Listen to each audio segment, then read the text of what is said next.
The story begins with the protagonist saying he has the same dream every night, a terrible dream full of zombies. A dream in which the apocalypse had come to Earth, a nightmare where the world of the living had turned into hell, and he, in the middle of it all, had one main mission. The mission was to eradicate all the zombies from Earth, and the reward would be to restore everything to its original state. In that place, he was a hunter with a single objective, and he asks if it's time to begin. He presses a device in his hand, and the entire city starts to explode. The zombie horde goes crazy as the buildings begin to collapse, and he throws himself into the street. A boy appears in style, holding a chain. He lands on the ground, kicking the first zombie and slicing two others with a swing of the chain. The others notice his presence and pause for a second before rushing toward him. But with another spin of the chain, he lashes everyone's legs. Another zombie tries to attack him from behind but gets a kick to the stomach. That chain is sharper than a katana. 3 more zombies come running from behind, and he performs the famous helicopter move. Moments later, blood is dripping. He had managed to clear the entire street. However, just as he begins to curse the monsters, the ground starts to tremble. He wonders why an earthquake suddenly started in his nightmare. That's when the asphalt nearby begins to break apart, and from the ground emerges a massive, fleshy, hairy, toothy worm.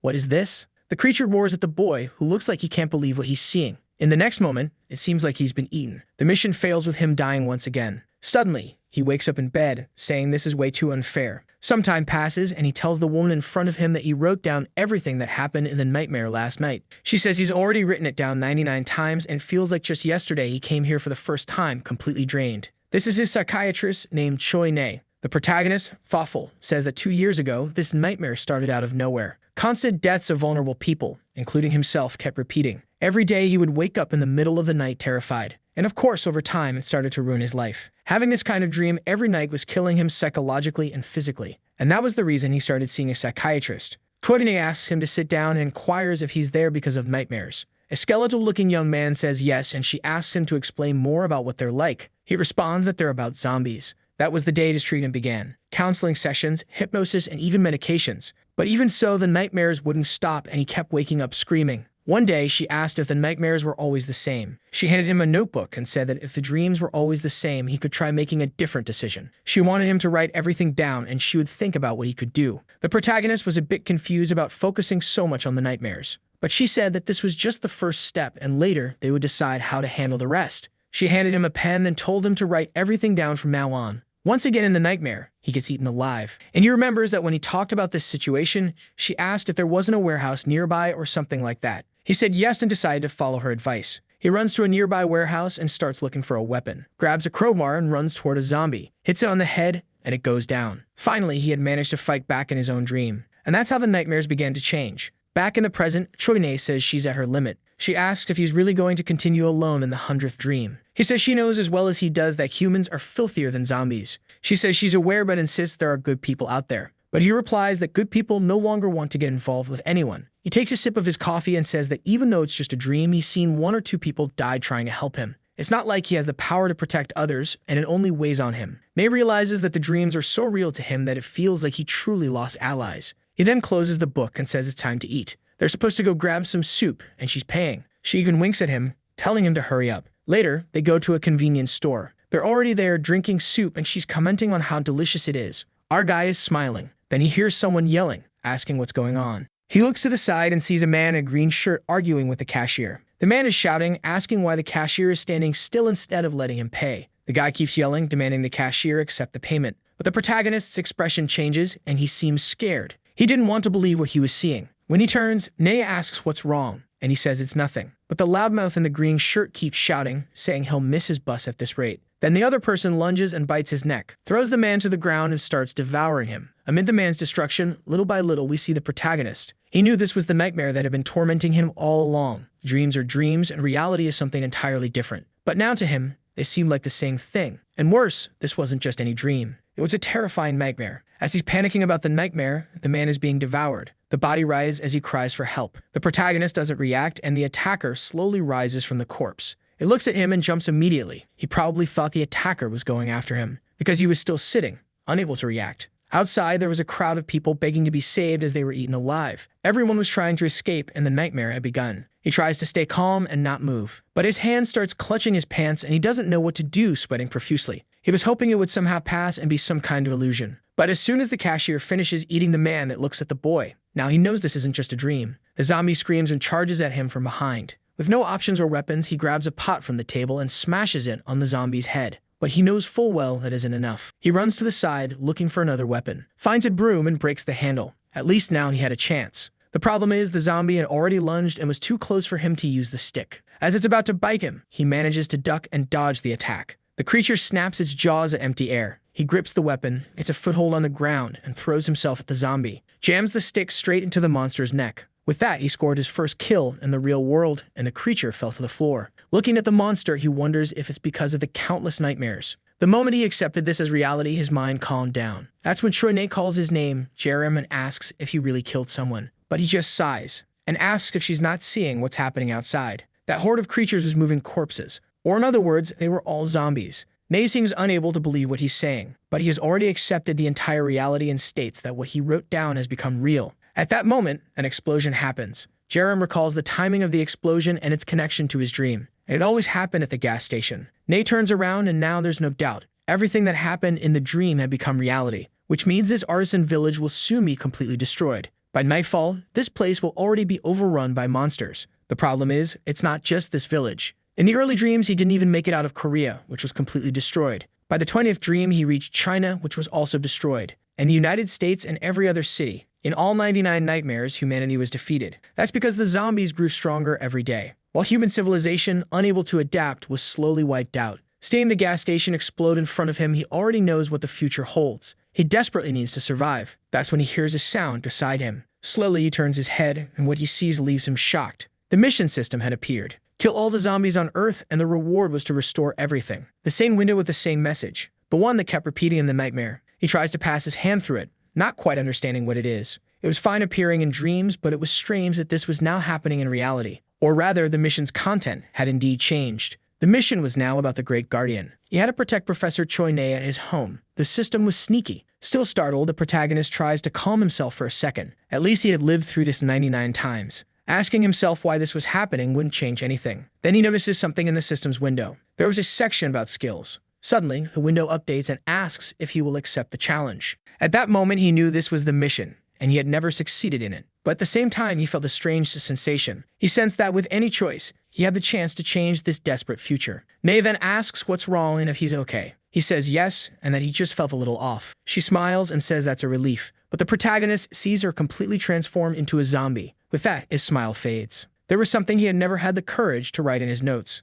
The professor gets bitten and falls to the ground. She then rises and transforms into a zombie. But she didn't need to know that now, and he was determined to change the future. Until something explodes behind him. When he looks back, there's a dozen zombies approaching. He gets startled, turns to Nae, and tells her to run. With that, the two of them are already outside the convenience store. But the street is full of zombies who notice their presence. They both run through the creatures while she carries the notes. They run to the warehouse from his dream, and he manages to open it. As soon as they enter, he closes the door and bars it with a metal rod. Finally, he calms down for a moment. He goes toward one of the cabinets while outside the zombies are pounding away. He stops in front of a locker, and Choi-nae wonders what Jerem is doing. What he grabs is the legendary chain. He tells her to prepare because he's going to kill everything on the way to his house. Before she can understand what he means, he pulls the latch and opens the door. Just as expected, the outside is filled with zombies. They immediately react to his presence. But Jerem grabs the chain and gets ready. He had to complete this mission to receive the transmission skill. His expression changes completely. The first zombies rush toward him and begin to surround him from all sides.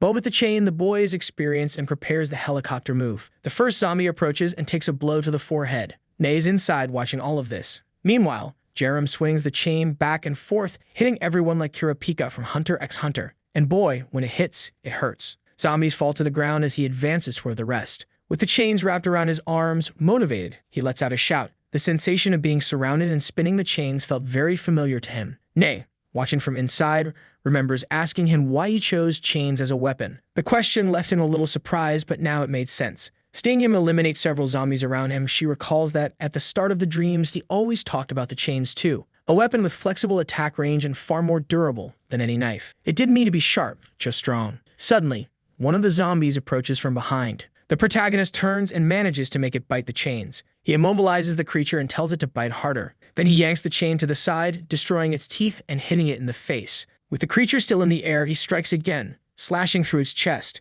Nae watches from afar as another zombie sneaks up from behind. Jerem switches the chain's direction and uses his foot to kick it forward. She realizes the weapon was extremely versatile in attack direction. As soon as he was above the zombie, he pulled downward, hitting it square on the head. Another one down. And boy, he doesn't stop, already advancing toward the next group. Chains on his arms, shouting while Nay watches helplessly. Before long, he's on top of a pile of bodies. But it's not enough as another horde is coming their way. He looks at Nay and says this is their only chance to run. With that, both are fleeing through the street. The scene then shifts to a forest. In the middle of it, there's a small, isolated house. Jerem and Nay had just arrived there. He says it's a good place, deserted, with no zombies nearby. As soon as he enters, however, she falls to her knees. He asks what's wrong, and she says she's fine. She just feels very relieved. He helps her up and tells her to sit on the couch. She sits, and at that moment, the system window appears. The mission was complete, and he receives the transmission skill. He's immediately excited to see what it does. The transmission skill allows him to receive a skill from an expert. Now he's completely confused because in reality, the skill doesn't do anything. First, he had to figure out what this expert thing was all about.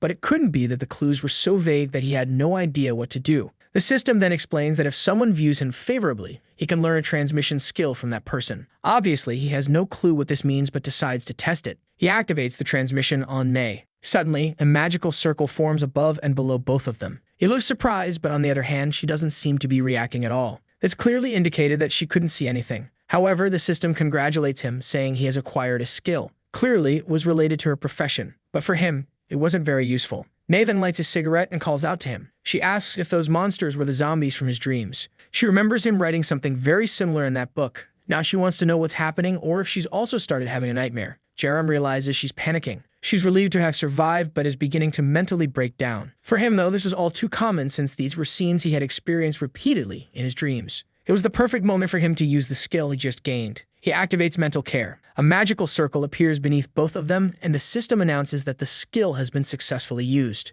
The person's spirit had been strengthened. Suddenly, Nay, who had her hand on her face, takes the cigarette and puts it out in the cup. She smiles at Jerem and says that at least they're both alive, so it's not all bad. They need to cheer up because she's sure the world will get better. Jerem is impressed. The transmission skill really worked. That's when he remembers the artisans and craftsmen from the village where he lived. There were countless professionals there with a lifetime of experience. What if he could bring all of that to himself? The next goal was to learn skills from those people. The scene shifts to the gas station that had exploded. We see a buff man, now a zombie, a martial arts master known as Park Dalbom. The next chapter begins with him talking about how, a few months ago, he had 10 nightmares in a row. He was exhausted when someone called out to him. Turning around, he asked what the elders wanted. An old man in a suit named Youngchun asks if the nightmares happened again, judging by his face. Dalbong says it's his fault for not having enough energy. The elder remarks that the boy is lucky he had some ginseng at home, so he should go eat it. Jerem, tired, says it's okay since ginseng like that is very expensive. But Dalbong insists, saying he should just eat it because health is what matters most.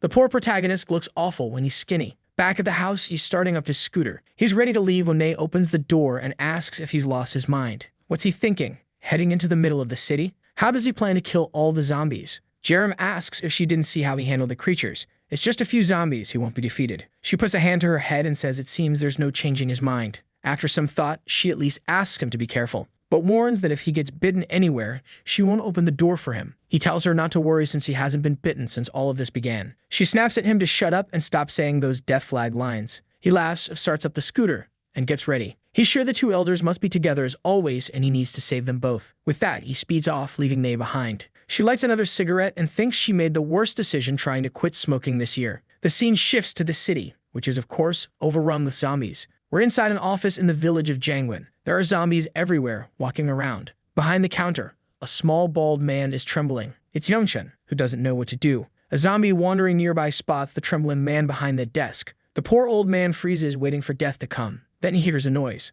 Slowly, he opens his eyes to see someone had punched the zombie in the face. It's Park Dalbong, who asks if he's okay. The old man looks a little embarrassed, but seems happy to see him. But just then, more zombies appear at the door. Dalbong faces them and tells the old man to wait a little longer. They'll clean up everything quickly. The zombies rush toward him. But this is a true martial artist. He just takes his stance and delivers a one-punch blow. Meanwhile, Jerem speeds along on his scooter. He knows Dalbong is a martial arts master, so regular zombies are no problem for him. The issue is that the elders always died in his dreams. He has to reach them because of two critical variables. All he hopes is that he doesn't arrive too late. The zombies keep advancing and Dalbong is handing out punches to all of them. One punch from the guy sends a zombie flying. He smashes one in the head and another in the face. Youngchun, trembling behind the desk, is impressed. Dalbong jokes that he wishes he could have learned some of the martial arts from the Joseon dynasty, but the musclehead laughs. He says it's a shame, but regular people can't learn the celestial demon's art. He crushes the zombie remains and says only the strong like him can master those martial arts.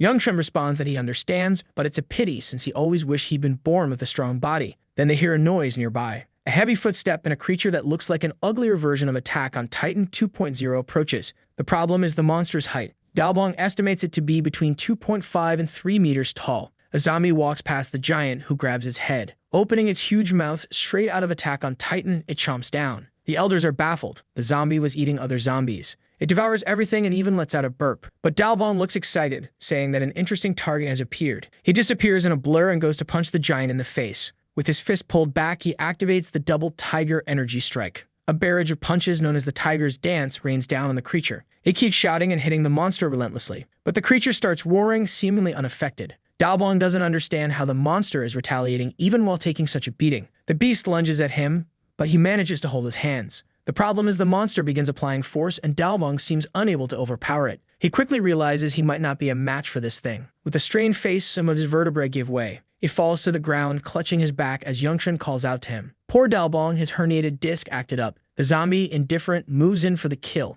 But our Kurapika, or rather Jerem, lands a blow with his chain, smacking the zombie's face and leaving it stunned. Jerem announces he's there to save them. The two elders look at him, wondering what the kid is doing there. Jerem, knowing about Dalbong's herniated disc, suspected he wouldn't win. He tells the elders to escape before it's too late. The second variable was this giant mutant zombie. Youngchun, terrified, stares at the scene. Suddenly, he runs, picks up Dalbong, and tries to flee with him. Dalbong apologizes for not being able to do more as they begin to leave. But the giant zombie roars again, startling Jerem. He ducks, dodging the first strike, as Dalbong yells at him to run. But Jerem tells them not to worry. After all, the scooter only has 2 seats, so he couldn't go with them. Meanwhile, zombies begin surrounding the area. The two elders are already on the scooter while Jerem stands face to face with the horde. Youngchun asks if he really has no other solution while Dalbong apologizes again. Jerem ignores them, spinning his chain. There are far more zombies than he anticipated, and he's unsure if he can win. But then he hears the system's sound. He has gained the favor of a master of this specialty, and a skill can now be passed to him. He immediately smiles, knowing what it is.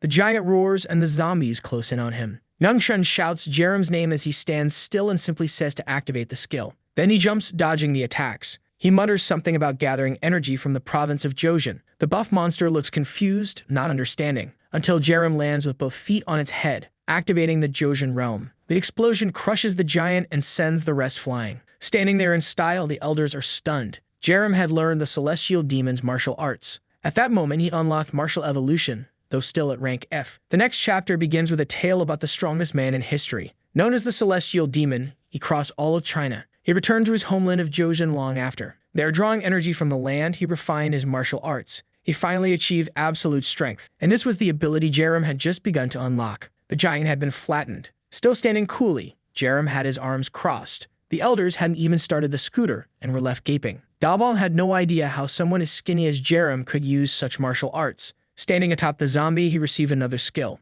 It was the passive Joseon heart control, a skill that allowed him to sense mana. Jerem was thoroughly confused by this heart control and mana stuff. Then his status window appeared. Shin Jerem with 3 rank F skills. He began to wonder if this wasn't starting to feel like a game. That's when he noticed a strange blue light nearby. Looking down, he saw it emanating from his hand. The power flowing through his body made him feel lighter. Maybe this was what control over the flesh meant in the skill's description. Clearly, risking his life to save Dalbong had been well worth it. This skill was definitely going to help him a lot. He approaches the elders and says he's finished, and they can return together. But then something rises behind him. The monster, which had been flattened, was still alive. Jerem remarks that the creature's strength is just like in the dreams. It was time to try something different. He grabs the chain and asks if they can start a proper fight. The monster, irritated, swings a punch at him. He dodges as the elders shout for him to be careful. Once again, he tells them to get out of there and that he'll catch up soon. The elders hesitate, but he insists they go help Professor Choi, who's hiding at his house. With no choice, Youngchun agrees. He knew they were only holding Jerem back at this point. As they speed off, Youngchun calls out, saying Jerem has to survive. Jerem keeps spinning the chain while circling the monster. As the creature roars, he strikes again, landing a blow squarely on its head. The monster stumbles, but manages to grab the chain. Without hesitation, it breaks the chain, leaving Jerem fuming. He follows up with a knee strike straight to the skull. The zombie is hurting, but still alive. Jerem picks up the broken chain pieces, seemingly reforging them. He turns to the monster and asks if it knows the punishment for breaking other people's things. It's getting beaten to learn a lesson. The monster almost looks scared. Night falls and time passes. Nay is at home smoking as usual. It seems the apocalypse won't kill her, but the cigarettes might. She's worried about Jerem. Then she hears the sound of a motorcycle outside. Thinking it's him, she rushes to the door. But when she opens it, she finds the two elders instead. Confused, she listens as Youngchun explains that Jerem told them to come here and meet Professor Choi. She's relieved they found Jerem, recalling how he said he was going to save them. But she wants to know where that kid is so she can scold him for doing something so reckless. Youngchun hesitates before speaking, but both elders eventually admit that Jerem stayed behind. Nay doesn't believe it. Youngchun adjusts his glasses and says he doesn't understand why, but the young man sacrificed himself to save two old men. He stayed back, fighting that zombie alone. Back in the city, the monster is getting its face whipped. Jerem lands another punch, following up with a sequence of strikes to its stomach. He delivers a kick under its chin, sending it crashing to the ground. He calls it nothing but a punching bag. But now that his chain is broken, he'll have to learn how to use this thing called mana. As thanks for forcing him to learn, he'll send the monster to hell painlessly. The creature, despite the beating, charges at him again with jaws wide open. Jerem stands still, channeling mana into his arm. He remembers the instructions. Let it gather and release it all in a single blow. His punch creates a crater in the zombie. The impact shakes the ground, and finally, the creature is split in two. Jerem's hand aches from the force. That's when the crystal on the monster's back detaches. Noticing it, he approaches, unsure of what it is. The system explains that it's a red magic stone, a growth accelerator. Using it would level him up. Naturally, Jerem is thrilled with the news. The next chapter opens with an official announcement from the Ministry of Defense. The message describes a large-scale incident spreading across the country. It urges people to stay home and safe. It reiterates that this is a declaration of a national disaster. Meanwhile, Dalbong notices something. Jerem is at the door, knocking and asking to be let in. Everyone smiles upon hearing his voice and opens the door. Jerem grins, relieved that both elders made it back safely. But Nay is furious, calling him an idiot for worrying so much about others. She asks how he's feeling and whether he was bitten. Dalbong looks around nervously while Jerem assures her he didn't get bitten. Youngchun proudly declares that Jerem's efforts to save two old men were remarkable. He commends Jerem for doing such a great job and thanks him. Jerem, a little embarrassed, says it was no big deal. Then the system chimes in, announcing that another expert had shown him favor. He could now learn wooden architecture rank F from Youngchun. Without hesitation, Jerem activates the transmission. The circle forms and the skill transfer works perfectly. With this new skill, Jerem could now use mana to construct wooden structures. Dalbong speaks up, saying he has a question. How did Jerem learn the celestial demon's martial arts when he had never taught him? Jerem looks a bit embarrassed, but he's not one for secrets and immediately admits that it's his skill. The elders are stunned into silence, while Nay wonders aloud if he's talking about some kind of game skill. Jerem opens his palm and activates wooden architecture. The elders hear a rumbling from the ground and wonder it's an earthquake. Suddenly, a log bursts out of the ground, followed by another, forming a pillar. The elders are startled as more wooden beams rise, creating a sequence. Jerem seems to be building a wall from scratch. Though the wall is small, just encircling the house, it's incredibly sturdy. Everyone stares in awe, trying to comprehend what just happened. Youngchun rushes to the wood, touching it. As an arborist, he's perplexed. He's never seen wood like this. It's almost as firm as metal. Jerem asks what they think and explains that it's his skill, wooden architecture, which he learned from Youngchun. Youngchun is confused, insisting he never taught Jerem anything. Jerem explains that it's due to the skill transfer system he received. Dalbong starts to piece things together, realizing how Jerem learned the celestial demon's martial arts. He falls silent, staring at the boy. Memories of his past surface when he tried to teach the art to many disciples. No one ever progressed beyond the introductory stage. This technique could only be learned by a natural genius. He recalls the first time he met someone with innate talent, a 5-year-old girl named Park Izio. 18 years of training turned her into the next successor. But even she, now fully grown, couldn't display the destructive power Jerem just showed. Dalbong acknowledges that Jerem might truly be a genius.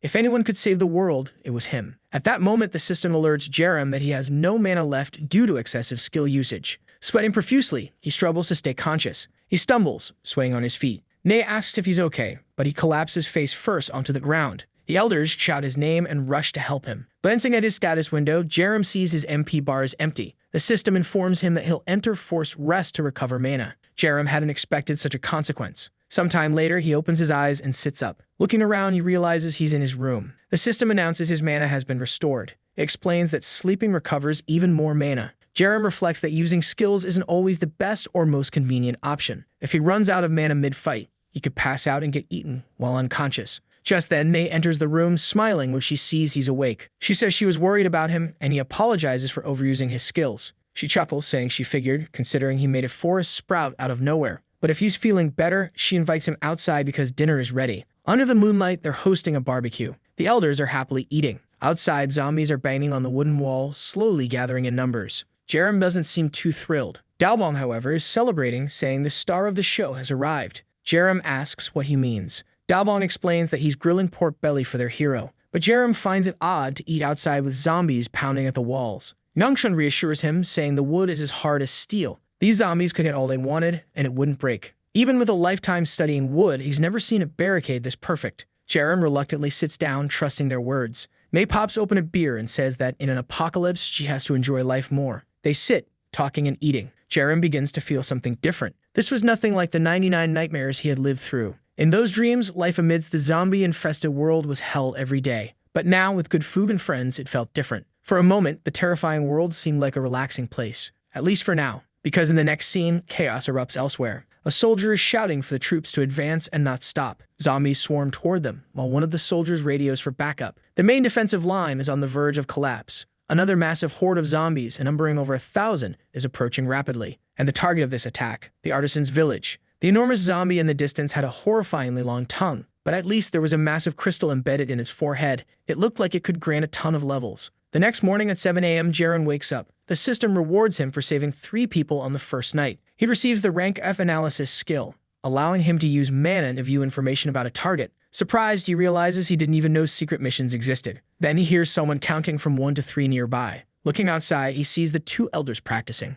A skill is always a good thing, so he decides to test it. Activating analysis, he examines Yangshun. The system reveals he's a 78-year-old human with no rank, a skilled carpenter, but some information is hidden. Dalbong is 73, also a rankless human, but it shows he has mastered the celestial demon's martial arts. Choi Ning is a 34-year-old rankless human and a psychiatrist. Jerem is puzzled by this rankless human designation. To him, skills like wooden architecture and analysis don't seem as exciting as the celestial demon's martial arts. He then glances at the TV and the couch, both labeled as unclassified items. It dawns on him that analysis can be used on anything. He examines the red crystal, wondering if it could locate more significant things. As he stares at it, Nay approaches and asks if it's some sort of treasure. He explains that he obtained it during his fight in the city, and that it's a kind of catalyst. She, confused, asks what it does. He compares it to an experience potion from a game. She then questions why he's staring at it instead of consuming it. Jerem explains he's trying to figure out the best way to use it for maximum advantage. Deciding on a plan, he tells her he's going out for a bit.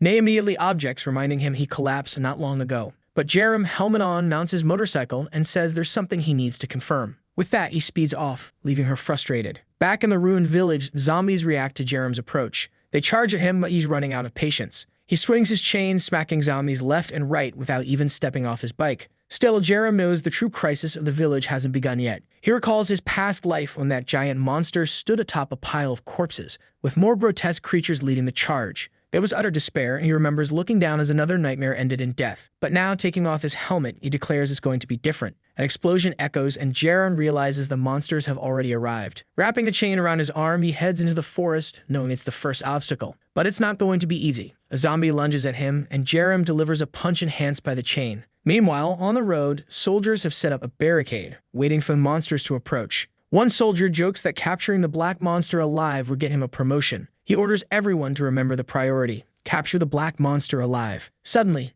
someone shouts that the zombies are crossing the bridge. The soldier smiles, saying it's time to unleash hell and empty their ammo. Gunfire erupts as zombies rush for the barricade. The soldier confidently remarks that if the zombies can't handle their bullets, they definitely won't survive the tank's firepower. But then a shadow falls over him. He hadn't noticed something descending from the sky. The massive monster crashes down, crushing the tanks. The beast roars as soldiers fire their machine guns, shouting for it to die. But nothing seems to hurt it. Someone orders the crew to use the tank's main weapon. The monster keeps advancing, flipping tanks aside like toys. It grabs one with its jaws, biting down before tossing it into the air. The soldiers panic, with their leader yelling for a retreat to the second barricade. But amidst the chaos, a massive horde of grotesque zombies appears, overwhelming them. One of the soldiers pleads for help, but Jerem, still in the forest, is observing from the bushes. He watches as the second barricade collapses faster than he expected. This wasn't like his dreams. The number of creatures had doubled from 5 to 10. The most crucial thing, however, was the giant creature with the crystal on its forehead. Jerem activates analysis and examines it.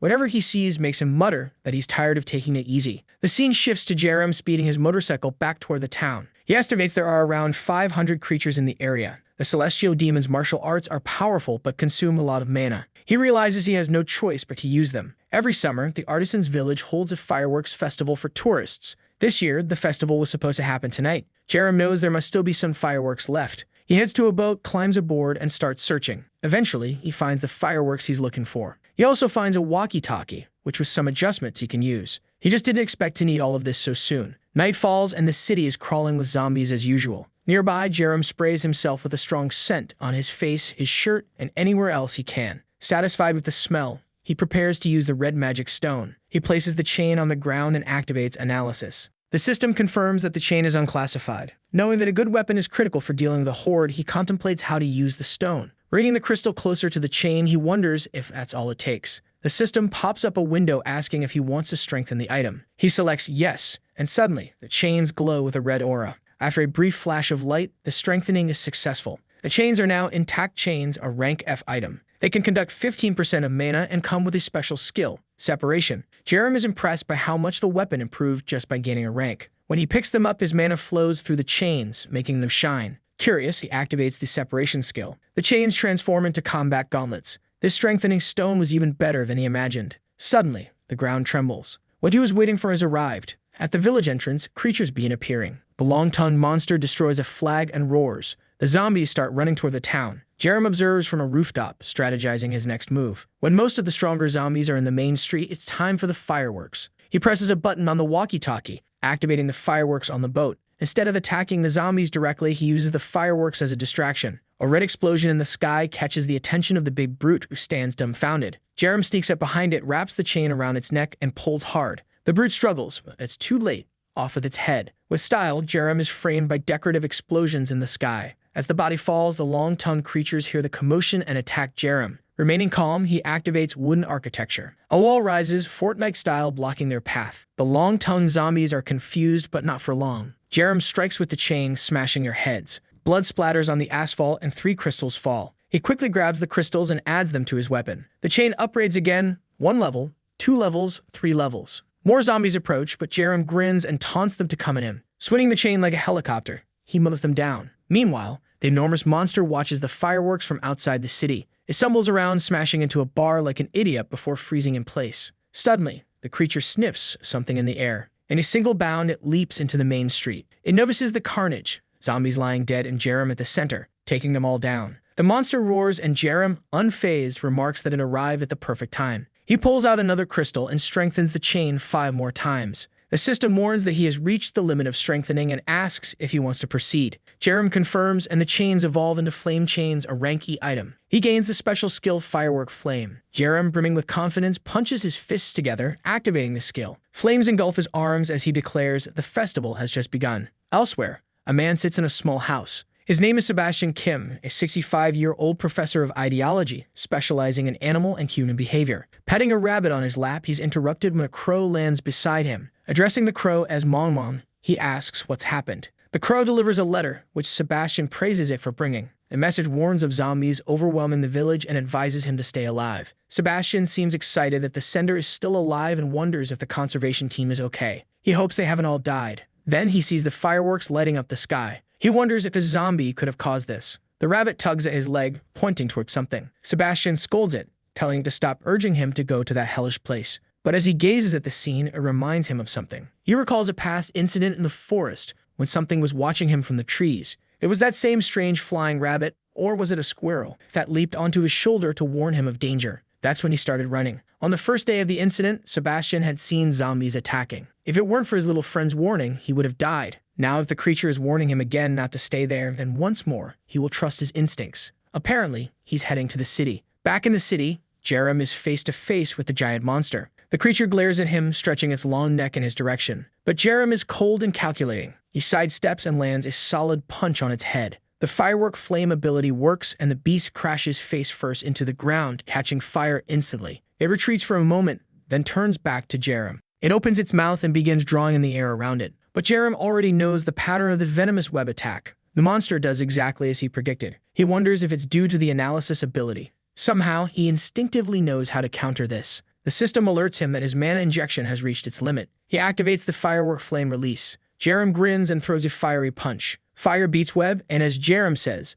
that's just how it works. The attack surges forward, engulfing the monster in flames. Jerem smirks, saying that this bastard doesn't know who it messed with. The creature writhes in agony, and its grotesque fused heads make its suffering even more horrifying. Jerem notices it's considering escape. The monster turns, roaring that it will one day kill him. Suddenly, it pauses and lets out a deafening roar. All the zombies in the city respond immediately. Within seconds, Jerem is surrounded. Still calm, he asks if this is how he wants to fight. He combines the chains and spins them into a helicopter mode. Serenity declares, "Let's play this game," and lashes out, taking down zombies left and right. If these creatures couldn't handle his weaker chains, they stood no chance against these upgraded ones, which sliced through them like lasers. From a distance, the giant monster watches Jerem fight. It takes the opportunity to leap toward him, nearly crushing him. Jerem dodges and manages to throw the chain, wrapping it around both of the creature's legs. He pulls hard, taunting the monster. "Trash like you is nothing to me." With another tug, the monster loses some of its limbs. The creature writhes in pain, and Jerem hopes this time it finally stays down. The battlefield is littered with dead zombies, and the monster is burning. The scene shifts to Sebastian, who has just arrived in the city and finds this situation strange. Since leaving the village, he hasn't seen a single zombie. Then an explosion goes off nearby. He realizes something dangerous is happening. Although he doesn't want to go, his little friend insists this is the way. He runs, wondering if it might be the military. But when he arrives, he's stunned. The massive monster lies dead, with Jerem standing atop it. Sebastian approaches and asks who the soldier is. Jerem turns around and recognizes Professor Sebastian Kim. Sebastian is shocked to see it's Jerem and asks if he's the one responsible for all this. Embarrassed, Jerem admits that he's been fighting the zombies and asks why Sebastian is here. Sebastian ignores the question, incredulous that Jerem killed so many zombies. Pointing at the giant, he demands to know how Jerem managed it. Suddenly, Sebastian's albino squirrel makes a noise and he asks what's wrong. Looking up, both he and Jerem are startled. It looks like a dinosaur-era meteor is hurtling toward the Earth. Jerem runs to his motorcycle, shouting for Professor Kim to move. Thankfully, the meteor seems to be in slow motion, giving them time to escape. But the meteor appears to be targeting them specifically. As Jerem accelerates, he mutters to himself that nothing like this ever happened in the dreams. The meteor crashes into the city, throwing both of them from the bike. Jerem lands headfirst but manages to stand, realizing the meteor has brought hordes of zombies. The creatures rise from the black and red substance covering the ground. Standing at the edge of the crater, Jerem sees the creatures climbing out. A swarm rushes at him, and he activates his chains once more. Using analysis, the system reveals that these are corrupted zombies, altered by something strange. The system notes they are far more resilient, something Jerem never encountered in his dreams. He strikes one on the head, but his physical attacks are no longer as effective. To make matters worse, the strange black and red growth begins to spread wherever he strikes. He notices the zombies are resistant to fire. One lunges at him from behind, and he strikes its arm, tearing it off. But moments later, it regenerates. As he suspected, these purple-tinged zombies regenerate far faster than normal ones. The only good news is that they seem confined to this bizarre moss-like substance. Sebastian rises, trying to make sense of the chaos. Meanwhile, Jerem realizes he's gathered enough information and decides it's time to retreat. He tells Sebastian the situation is critical and suggests they head to his home for now. Sometime later, they arrive at Jerem's base. The professor is impressed that they've already set up all the barricades. He congratulates them, saying they seem to be handling things quite well. As Jerem approaches the door, he notices the durability of the barricade has dropped from 9 to 10. However, it still seems sturdy as ever. Someone inside asks who it is, and Jerem replies it's him. Yangshun opens the door, relieved that Jerem is safe. Jerem asks if everyone is awake, and they explain they were woken up by the fireworks. Good to know that if Jerem had died, they'd have slept through it all. Amazing. The elders greet each other, and Yangshun is thrilled that Sebastian is alive. Jerem cuts in, saying they can catch up later. First, he needs to tell them about the strange meteor that fell. The 5 of them gather in the living room, or rather 6, since there's a sneaky little one. Nay remarks that all she understands is that the village has become a horrible place. Yangshun expresses concern for the survivors, worrying they might be running out of food. Sebastian, however, says there's unfortunately no solution for that. He accidentally throws in an English phrase mid-sentence. Dalbong scolds him to speak in Korean. Sebastian then asks if anyone remembers the crows. Dalbong says he does and suggests they could use them to deliver food to people. The crows were intelligent enough that it might work. However, Sebastian points out the problem. The crows are still at his house, which is likely full of zombies. Jerem knows that having such a resource would drastically reduce the time needed for rescues. Yangshun raises the issue of how they'll even reach the crows since they can't fly. Jerem starts brainstorming solutions. To succeed, he'll need a major upgrade. He has 4 magic stones, which he could use to strengthen his weapon. The issue is, he doesn't know how many it would take to advance his weapon's specialization. Alternatively, he considers another option, using the stones on the 4 others. Jerem tells the group that he'll need their help. Outside, each person holds a stone. Dalbong asks if they also see floating letters. Everyone confirms they're seeing something resembling a game interface. Jerem explains that the stones can awaken special abilities like the ones he has. Sebastian acknowledges the value of the stones and asks if Jerem is sure about sharing them. Jerem confidently replies that it's the best option and urges them to use the stones. The group stares at the stones in their hands as they begin to glow. The stones dissolve and a red energy surrounds them. Dalbong receives the innate ability of the celestial demon martial arts of Jojin. His technique has advanced and he can now sense mana. He lets out a shout as energy floods his body. The bandages on his body unravel and he prepares a punch, slamming the ground with a burst of power. Striking a double biceps pose, he declares his body is brimming with strength. Then his herniated disc flares up again. Dalbong winces and Jerem asks if he's okay. Dalbong admits, unfortunately, the stone can't cure his worst problem. Meanwhile, Youngchun is on the ground constructing a Japanese-style house. He has gained the innate ability of wooden architecture. The house disassembles, forming pillars, structures, and even a small city and army. Youngchun is thrilled, calling it fun and fascinating. Jerem is shocked, having no idea his abilities could be used this way. Turning to Nay, he asks about her ability. She seems embarrassed and explains that her ability lets her see people's emotions. She knows Dalbong is feeling 0.4 embarrassment and 0.7 sadness. Looking at Jerem, she sees 0.2 happiness and 0.6 embarrassment. She decides to test something and steps closer, activating mental care. When she touches Jerem, his happiness increases while his sadness decreases. Jerem comments that he feels comfortable. May excitedly remarks that these innate abilities are fascinating. Jerem notices no one mentions Han or anything similar to his abilities. Perhaps there's something different about what he possesses. Sebastian suddenly shouts, saying he's found the answer. He points upward and Jerem looks confused. Sebastian explains that if they can't go by land because of the monsters, they need to go by air. While it makes sense, no one has any idea how to make it happen. The next day, the house is surrounded by a massive wall. Youngchun has been using his abilities much more efficiently, improving everything. Jerem is surprised to see plants growing on the wall. It turns out Youngchun has created a small forest of trees. Relaxing, Youngchun announces that the basic construction is finally complete. Suddenly, there's a loud impact. Jerem is training with Dalbong and it looks like they're upside down. Indeed, they're fighting while inverted, having grown accustomed to it. They're sparring this way to practice channeling mana through their feet. Facing Dalbong isn't easy, as the Elder is thrilled and declares they're going to play some more. Dalbong activates the second form of the celestial demon martial arts, unleashing the tiger's dance again. Dalbong unleashes a barrage of attacks on Jerem, who realizes that at this pace he'll end up falling off. The Elder praises him for holding on well, but declares that this next attack will finish him. Jerem notices that Dalbong's strikes are getting faster and faster. Dalbong announces that he'll now add his heart to the next move. In response, Jerem channels mana through his legs, focusing it in his feet, and leaps toward the Elder. He nearly grabs Dalbong by the ear, but the Elder sidesteps. Jerem chases him, narrowly landing a kick. Dalbong is impressed by how ingenious this kid is. However, he grabs Jerem by the foot and exclaims, "That's how a disciple should be." In the middle of their sparring, someone calls out to Jerem. It's Sebastian, and he's already flying. Seems a bit unfair, doesn't it? But now the context becomes clear as Jerem mentions how much has changed in just 2 days. Hanging onto the wall, Dalbong comments, "Now this is what I call footwork." Jerem has been studying the celestial demon arts to the fullest. One notable development is that he maxed out favorability with Sebastian. Using transmission, he gained the rank animal communication ability. Hamiel, Sebastian's companion, hops off his shoulder and Jerem uses his ability on it. The system announces that Jerem successfully communicated with a creature and earned a special skill, Wingsuit. As he bites into a chocolate bar, Jerem tells Sebastian that it's time to go. Meanwhile, the city below is covered entirely in strange moss. Sebastian says they'll stick to the plan for now. Jerem activates wooden architecture beneath them, creating a pillar that rises skyward. The system warns him that the structure has reached its limit. From afar, the city can be seen, but Sebastian's house is on the other side. They jump off the pillar, activating their wingsuit abilities.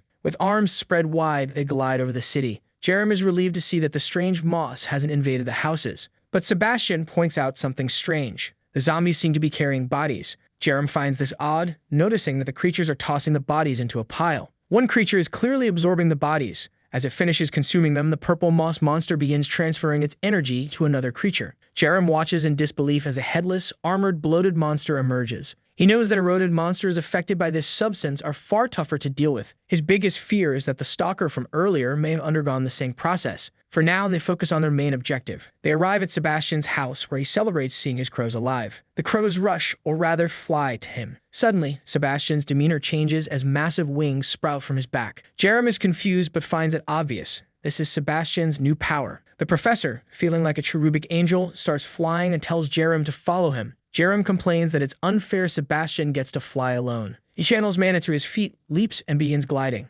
On the ground, zombies look up, tracking their flight. The creatures activate strange mechanisms on their arms, attempting to grab them. The pair dodge, but one of the crows gets caught. At this rate, they're all bound to fall. Under heavy attack, Jerem tries to retaliate with his chain, but he loses his glide in the process. He starts running and Sebastian shouts after him. Jerem reassures Sebastian, saying he'll distract the zombies. The professor protests, but Jerem's determined look says it all. Activating Firework Flame, he charges into the fray. His fiery chain burns through the zombies as he declares he's ready to have some fun. Landing with explosive impact, the ground erupts in a fiery burst, sending zombies flying. But then he hears heavy footsteps behind him. The eroded armored monster, armed with a massive hammer, approaches. Jerem barely dodges the first strike and counters with a direct hit to its head, but nothing happens. With zombies closing in on all sides, Jerem channels mana into his feet and tries to escape. But the monster combines its arms to form a cannon. It grabs another zombie, loads it into the makeshift weapon, and fires. Jerem, in disbelief, dodges to the side just in time. The zombie projectile hits, causing a massive explosion. The blast attracts even more creatures from the distance. Desperate, Jerem knows he must escape as quickly as possible. Exhausted and low on mana, he eventually finds a building to hide in. The creatures are still nearby, and he knows he barely made it out alive. From his vantage point in the city, he notices something strange. One house appears to be untouched by the moss. He doesn't know if there's something special about the house, but he's determined to find out. The next scene shows Jerem standing in front of the gate, listening to a strange buzzing sound. He wonders if this might be the reason the monsters aren't approaching. Suddenly, a man appears on top of the gate, trembling all over. Jerem notices the man is anxious and activates mental care, asking if they can talk for a bit. He offers the man a protein bar, asking if he's hungry. The man opens the gate, and the next scene has them sitting in his living room. The man introduces himself as Ryu Dongtak, a professor of acoustics. Jerem introduces himself in return and asks about the zzz sound he keeps hearing. Ryu explains that it's strange because humans shouldn't be able to hear that frequency. He reveals he created a device that emits a low-frequency sound. That's why his house has remained safe. He offers to share the sound file with Jerem if he wants it. Jerem is thrilled, knowing this would be incredibly useful. Meanwhile, back at the base, Sebastian lands gracefully. Dalbon congratulates him on his new wings and immediately asks where Jerem is. Sebastian admits that during Jerem's attempt to save him, the boy fell into the village. Dalbon yells at him, demanding to know what the point of the wings is if he abandoned Jerem. Sebastian tries to explain that the zombies were stretching their limbs skyward. Youngshun appears and asks what's going on. Dalbon angrily tells him that Sebastian left Jerem to die. He's ready to storm off, saying he'll handle it himself. Youngshun warns him that he's lost his mind and should know that the village is hell. Dalbon, however, is fired up, declaring that he'll smash those bodies with his fists. Nate arrives, calm and composed, and tells Dalbon that while he might win against 1 or 2 zombies, what happens if the battle drags on? Youngshun agrees, reminding Dalbon not to forget about his back problems. Dalbon demands a better suggestion. Youngshun assures him that Jerem won't die so easily, but Dalbon is eager to act. Nate advises everyone to stay calm and think rationally in moments like these. She asks Sebastian if they can now deliver supplies using the crows. Sebastian confirms that the animals aren't attacked by zombies, so it might work. The group agrees to start by sending supplies and scouting the area. As Dalbon pointed out, they need a strong fighter for the mission. The task of going there must be entrusted to someone reliable. Sebastian insists there's no one suitable around, asking where they'll find such a person. Dalbon then suggests his granddaughter, Park Izio. At that moment, Izio kicks open the door, exuding a dangerous aura. Dalbon says she'll survive for sure and has likely already awakened her abilities. He guarantees she's reliable and skilled. May asks where they can find her. Dalbon replies that she's likely at the martial arts dojo in the city of Ananzan. Sebastian is impressed, asking if that's the same dojo often featured on TV. The scene shifts briefly to the dojo. Several bald men stand in front of a stern-looking woman with crossed arms. Sebastian calls for Mongmong, instructing the animals to find the girl in the photo. Ah, so what we saw earlier was just the photo. The animals fly off, even carrying some chocolate for her. Back at Ryu Dongtak's house, he asks Jerem if he's sure the supplies will arrive. Jerem points out that they're on the way. Moments later, the crows deliver protein bars and maps. Ryu is amazed that it actually worked, remarking that Jerem must have good companions back at the base. Apologizing for being a coward, Ryu asks if Jerem will accept him as an ally. Jerem, notoriously hard to convince or not, immediately welcomes him. With that, their favorability increases and the transmission skill is activated. Jerem uses his ability and both are surrounded by the familiar circle. The skill is successfully acquired. Jerem wonders if this might finally make escaping this place much easier. He received the rank F acoustic ability that allows him to use mana to insert sound into anything. With that, he grabs the chain and applies the magic. He prepares an attack and strikes the ground. I think it created more impact there, it seems, though I didn't quite understand. However, Jerem is excited, saying the ability is incredible. Dongtak asks if the sound he heard was the vibration of the chains, The boy confirms it, and Dongtak says it's an extremely strong technique. I'm still curious about what this will do, but our boy is confident that it will help them escape. Then they notice a kitten meowing in front of them. The little cat was thin and hiding under a car. Dongtak tells the boy to wait while he gets something for the cat to eat. He goes inside and quickly comes out with 2 small bowls ready to act. He places them in front of the kitten, who starts eating, and the little cat responds with some affectionate gestures. The kitten is all happy. Then he activates the animal communication ability. Because he sympathized with a stray cat named Terry, he would receive a special ability. With this, the ability he had that allowed his clothes to help him fly gets a modification with agile movement. He activates it immediately to see what it is, and suddenly his feet transform, looking like giant paws. He prepares for a second, and the next moment, Dongtak has no idea where the boy went. The boy reappears behind him, saying he's just over there. Dongtak is amazed that he already has another ability. Jerem confirms it and says it's one of the good ones, but now it was time to go. However, the chubby guy is scared and says that if they leave now, they'll only get in the way because the city is full of zombies. For now, all he wanted was to gather some supplies. Jerem knows it's safer to follow his suggestion since this place is immune to zombies. The guy apologizes for asking for resources, but the boy says it's fine because he has plenty saved up. Because of his apocalypse anxiety from his dreams, he had stocked up his warehouse. Dongtak thanks heaven, says he's counting on him.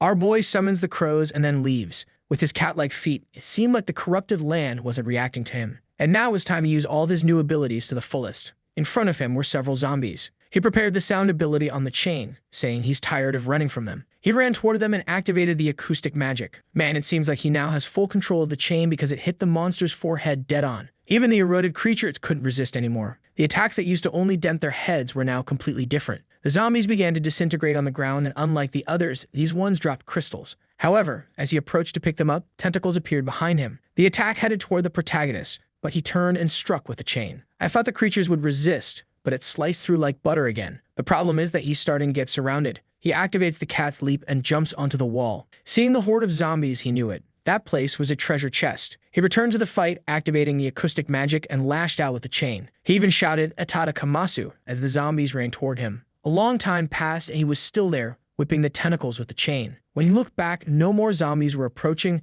and there was a pile of crystals. It seemed like the treasure hunt was over. The system then rewarded him for completing a secret mission. He was the first person to hunt 10 infected zombies and received 10 kilograms of inventory. The bag appeared in his hand, and the system informed him that this was the inventory. Suddenly, the inventory jumps into his hand and lands near a crystal, starting to pull it in. This high-grade inventory begins collecting everything from the ground, so he won't even need to gather anything manually anymore. He smiles with that foolish grin, thinking how convenient this is, until his expression changes as he senses something strange. From the heavy vibe, he knows it's him. The hulking brute with the cannon begins to approach. Our boy pulls out the inventory and says it's time to use this. From it, a golden gem emerges, which he had obtained after defeating those earlier creatures. The system says this will upgrade his weapon and asks if he wants to use it. Obviously, he decides to strengthen it immediately. With that, the flame chain evolves into the rank D blue flame chain with the additional ability of the blue fire dragon. The monster prepares the cannon and points it at him. The shot is fired just as Jerem activates the blue dragon. He starts running toward the zombie. The dragon appears and charges at the zombie, piercing through the projectile. The headless monster doesn't understand why it didn't explode. Whoa, the dragon comes in and takes a bite out of it. Amidst all this, the chain wraps around the brute's arm as our boy gets closer. It looks like the arm is already gone. Whoa, from a distance, he made the monster lose both arms and the cannon. Apparently, the monster still managed to launch an attack. But Jerem sees it all and says it's way too slow. He activates the cat power in his feet and starts dodging while using the chain. It seems like the guy has infinite mana, right? He then notices that the monster's parts hitting the car are melting everything. Still, the big creature in front of him doesn't seem very alive. The monster stands still, and he asks if it's tired of screaming. But suddenly, the brute lets out a roar toward the sky. Strangely, the ground seems to be moving toward it, and the protagonist has no idea what's about to happen. As it absorbs the energy, its arms begin to regenerate, transforming into 2 blades. Now the monster's head opens up like a flower filled with teeth. My God, these creatures are hideous. It leaps toward the boy, who notices it has become much faster. He activates the chain to try to defend himself. But it was close. He almost got hit in the head. The impact is massive, and he's thrown backward. Meanwhile, the monster is coming in for a bite to his head. Our boy leaps with the cat's power. He says it's no wonder everything was coming so easily. Now he calls for the blue fire helicopter move. He knows the harder the challenge, the better the reward. The monster charges once more. Meanwhile, someone nearby is observing all of this. A man in a suit asks how many magic stones this boy must have collected by now. Someone from the military asks the man if he's trying to make the boy a target. The man scoffs, asking if he's scared. The soldier tries to explain that it's clear they would lose to the boy. It's better to ally with him. But the man in the suit argues that's exactly why they need to kill him. They can't let someone that strong roam free. It's also too risky to have him as an ally. After all, he could betray and kill them at any moment. Considering even the old man was giving out magic stones, imagine how many they'd get from killing this guy. That's when they hear a loud impact behind them. They take another look with binoculars, and through the smoke, they see the creature is dead. In the middle of its head is another one of those giant yellow crystals. The men have never seen a type other than the red one before. The suited man tells everyone this hunt is going to be massive. The protagonist stores yet another crystal in his inventory. The system notifies him that he's the first in the world to hunt a zombie mutant. The reward this time is the proclamation of an area. He could designate a region as his residence, and any allies there will receive some buffs. This is perfect for him since he has a base and is already eager to use it. Suddenly, someone appears behind him, saying he's late. Jerem recognizes him immediately and wonders what the psychopath Park Kun-sum is doing here. We then see that in 2021, this man was honored as a young entrepreneur. He was an extremely successful man everyone considered a charity angel. But his true nature is entirely different. On the news, someone asks when the Gon serial killer case will be solved. Jerem knows very well that this man enjoys watching people die. That's because he saw him reveal his maniacal nature countless times in his nightmares. Several people are tied to wooden posts, and Park says today's society will be freed from the trash. The men cheer while the prisoners cry out, calling them cruel murderers. Park, however, responds that they should have followed the leader's orders if they didn't want this to happen. But one man spits at him, telling him to go to hell. Park wipes his face, asking what hell even is. Then he cuts the man and says that if such a thing exists, at least they'll live there first. He then orders everyone to kill anyone opposing the new era of governance. One of the poor prisoners is none other than a younger Jerem. Back in the present, Jerem hadn't imagined meeting this man here, but he considers himself lucky. Maybe it's the perfect time to gather some information. He then activates the analysis ability. As soon as he uses his analysis ability, he sees that the two other guys with Park are normal humans, except for one thing, they all have the human stone eater attribute. Jerem immediately understands that they're obtaining magic stones by killing people. Park raises his hand and tells Jerem not to be afraid, assuring him they're not there to cause trouble. In times like these, Park explains it's necessary to band together, and he asks if Jerem wants to join their group. Jerem is confused by this sudden invitation. Park elaborates that they're planning to take over a mall or some similar location to establish a base and recruit more people. Jerem questions if there are people already in those places and whether they're awakened individuals. Park says no, just a group of folks from some Chinese restaurants, so there's no need to worry. He even promises Jerem as much food as he wants. But then the ground starts to tremble. Everyone looks around, confused, trying to figure out why there's an earthquake now.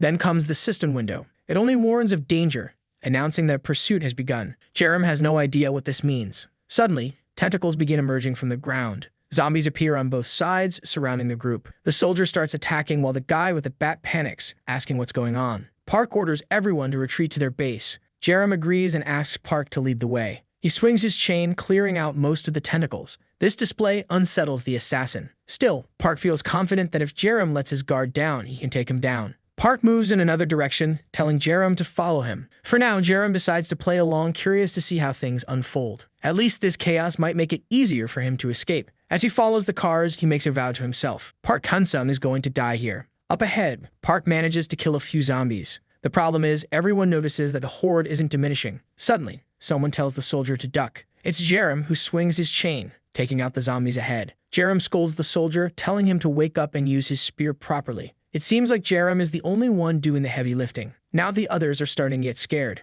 They're wondering how they'll ever defeat someone like him. Even Park realizes that one misstep could cost him everything. The way his comrades are reacting isn't a good sign. That's when Park suddenly activates his fear ability. A strange aura begins to spread from him, affecting the surrounding zombies. They freeze in place as a giant blue head appears, screaming. The zombies are disoriented and Park starts slaughtering them, always with that bizarre tongue sticking out. His allies praise him, saying it's what they expect from an awakened individual. With that, they decide to keep moving forward. The group progresses easily, clearing out the zombies. At least now Jerem has learned about Park's abilities. His powers are well suited for assassination, something valuable to know. A while later, they enter the mall. Everyone is exhausted, commenting on how close they were to dying. Park introduces himself formally, saying they don't know each other well yet. Jerem also shares his name but immediately asks about the cook from the restaurant. Park says it's fine and offers to take him to see the guy. They walk through the corridors until they stop in front of a door. Park explains that the person inside is a bit odd, so Jerem shouldn't be surprised. The door opens, revealing a man tied up on the floor, gagged. Jerem uses his analysis ability. The man's name is Sung Hamin, 30 years old with the ability to cook. Jerem notices that, unlike the others, this guy doesn't have the human stone eater ability. Park calls Jerem over,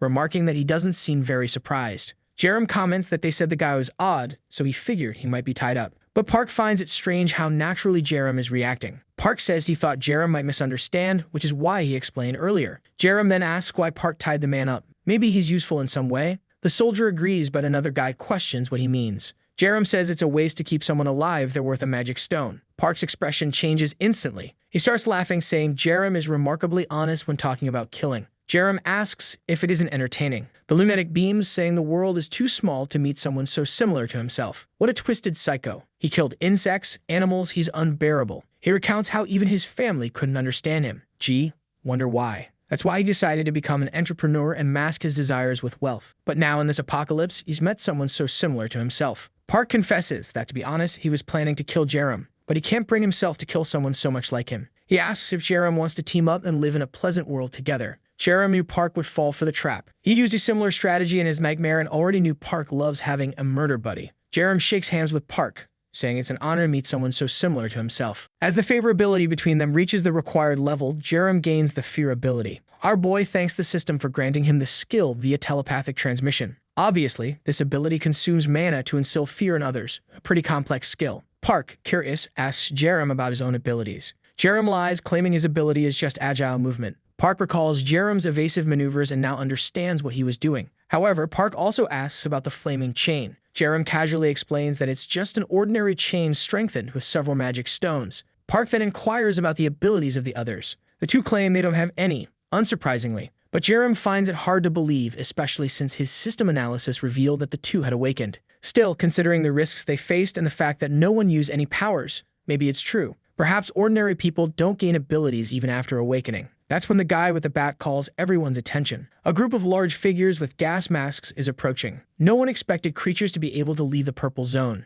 Jerem realizes that if they've come this far, it's because they're searching for him. The two other guys, panicked, ask what they're supposed to do since they're trapped in this place. Park turns to Jerem, suggesting they join forces again because otherwise no one will survive. Taking a lead, Park says they'll clear the path like before. He activates fear once more. Damn, the guy is strong. He takes down one of the large creatures in a single strike. The others follow up, cutting and stabbing the creatures. Jerem has already gotten everything he wanted for the day. Now, step by step, he'll handle the most critical matters. A while later, they finally make it outside. The group, drenched in sweat, wonders aloud why the creatures entered that area. Park turns to Jerem, saying that together, they can escape. But suddenly, Jerem activates his wooden construction ability. Pillars rise, and he tells them to hold on tight. The clueless fools are all confused, asking what's going on. Park grabs a knife and slashes at the wood, calling Jerem a bastard. But the zombies are already closing in. The soldier warns there are too many zombies in the area. The guy in the beanie begs for someone to save them. Park keeps killing zombies, thinking it's a shame, but knowing he'll have to sacrifice these two pawns. At least they'll be useful for buying him some time. The two men realize too late that Park has killed a tentacle and fled alone. The monster grabs them from behind. As Park runs, he assumes the useless ones are already dead. He finishes off another tentacle and tries to keep fleeing. But ahead, 4 more zombies block his path. Now with a defeated expression, he wonders if he's going to die here. He activates fear, shouting at the creatures to stop messing with him. He charges forward, managing to kill quite a few. He vows not to die until he gets revenge on that bastard. But then he's surrounded again, and one of the zombies grabs his arm. The other arm is also restrained, and his knife falls to the ground. Still, he swears he'll survive no matter what it takes. He stretches his hand, grabbing the zombie's head.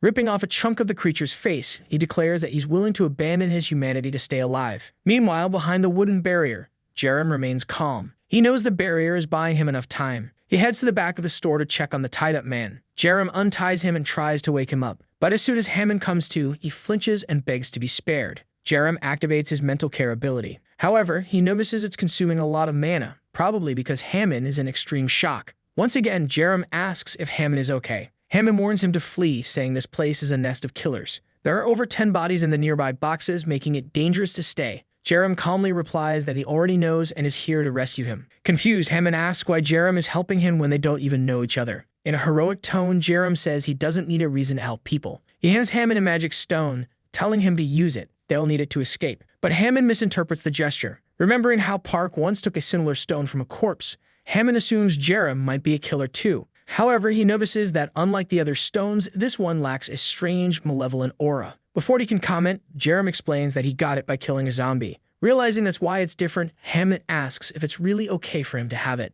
Before Jerem can reply, Hammond takes the stone, thanking him. The system prompts Hammond, asking if he wants to awaken. Feeling energy coursing through his body, Hammond wonders if this is what those other guys felt. Jerem helps him up and asks if he gained any abilities. Hammond confirms, saying he now has an innate ability to create meals that, when cooked with mana, have special effects. Jerem deduces that people with advanced abilities awaken new talents, while those who are unskilled remain ordinary. Now he just needs to use his transmission ability to acquire this skill too. He congratulates Hammond, and they formally introduce themselves. Jerem then tells him that before leaving, they'll need to prepare. Hammond immediately sets out to gather supplies. Jerem pulls out his inventory, knowing it's time to use his resources because otherwise he won't be able to defend Hammond. The collection he spreads out on the ground is impressive. His top priority is increasing his mana capacity since he has so many abilities. The system informs him that he can upgrade his transmission ability using an orange magic stone or spend 20 red stones to level up his analysis ability. This excites Jerem since even at rank F, the abilities are already excellent. The problem is, 20 red stones are a lot. He grabs the orange stone and tells the system to strengthen transmission. A flashbang-like burst of light blinds him momentarily.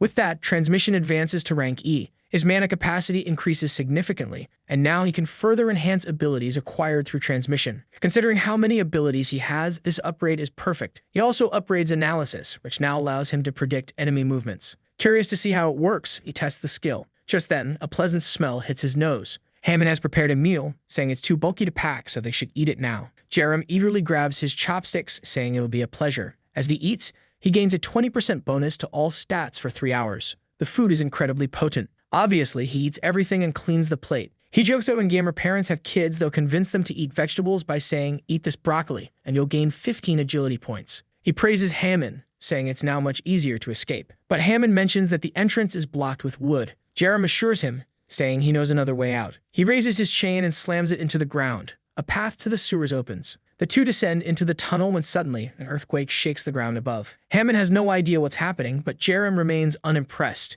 Then the horror reveals itself. A three-headed monstrosity emerges. The heads scream in unison, mocking Jerem for finally being found. Hammond panics as Jerem wonders how they tracked him. The creature is grotesque with 3 heads, 2 arms, and blades extending from its limbs. Park appears with his signature terrifying grin, calling out to Jerem. He tells Hammond to stay back and activates analysis. The system identifies Park as an infected awakened with triple-headed traits, enhanced sword skills, agility, and more. Park, thrilled, declares he can't wait to kill Jerem, calling the encounter perfect timing. The system warns Jerem that he's been inflicted with fear. Hammond, overwhelmed, panics. Jerem activates mental care, gradually dispelling Hammond's fear. Park marvels at Jerem's many abilities, asking how it's possible. Jerem dismisses him, telling Hammond to return to the market because things are about to get messy. He activates Chain Separation and Fire Dragon while fully buffed. Decked out with agility-enhancing cat feet and other abilities, Jerem exudes confidence. Park lunges at him, but Jerem uses Prediction, dodges the first punch, and lands a solid hit on Park's chest.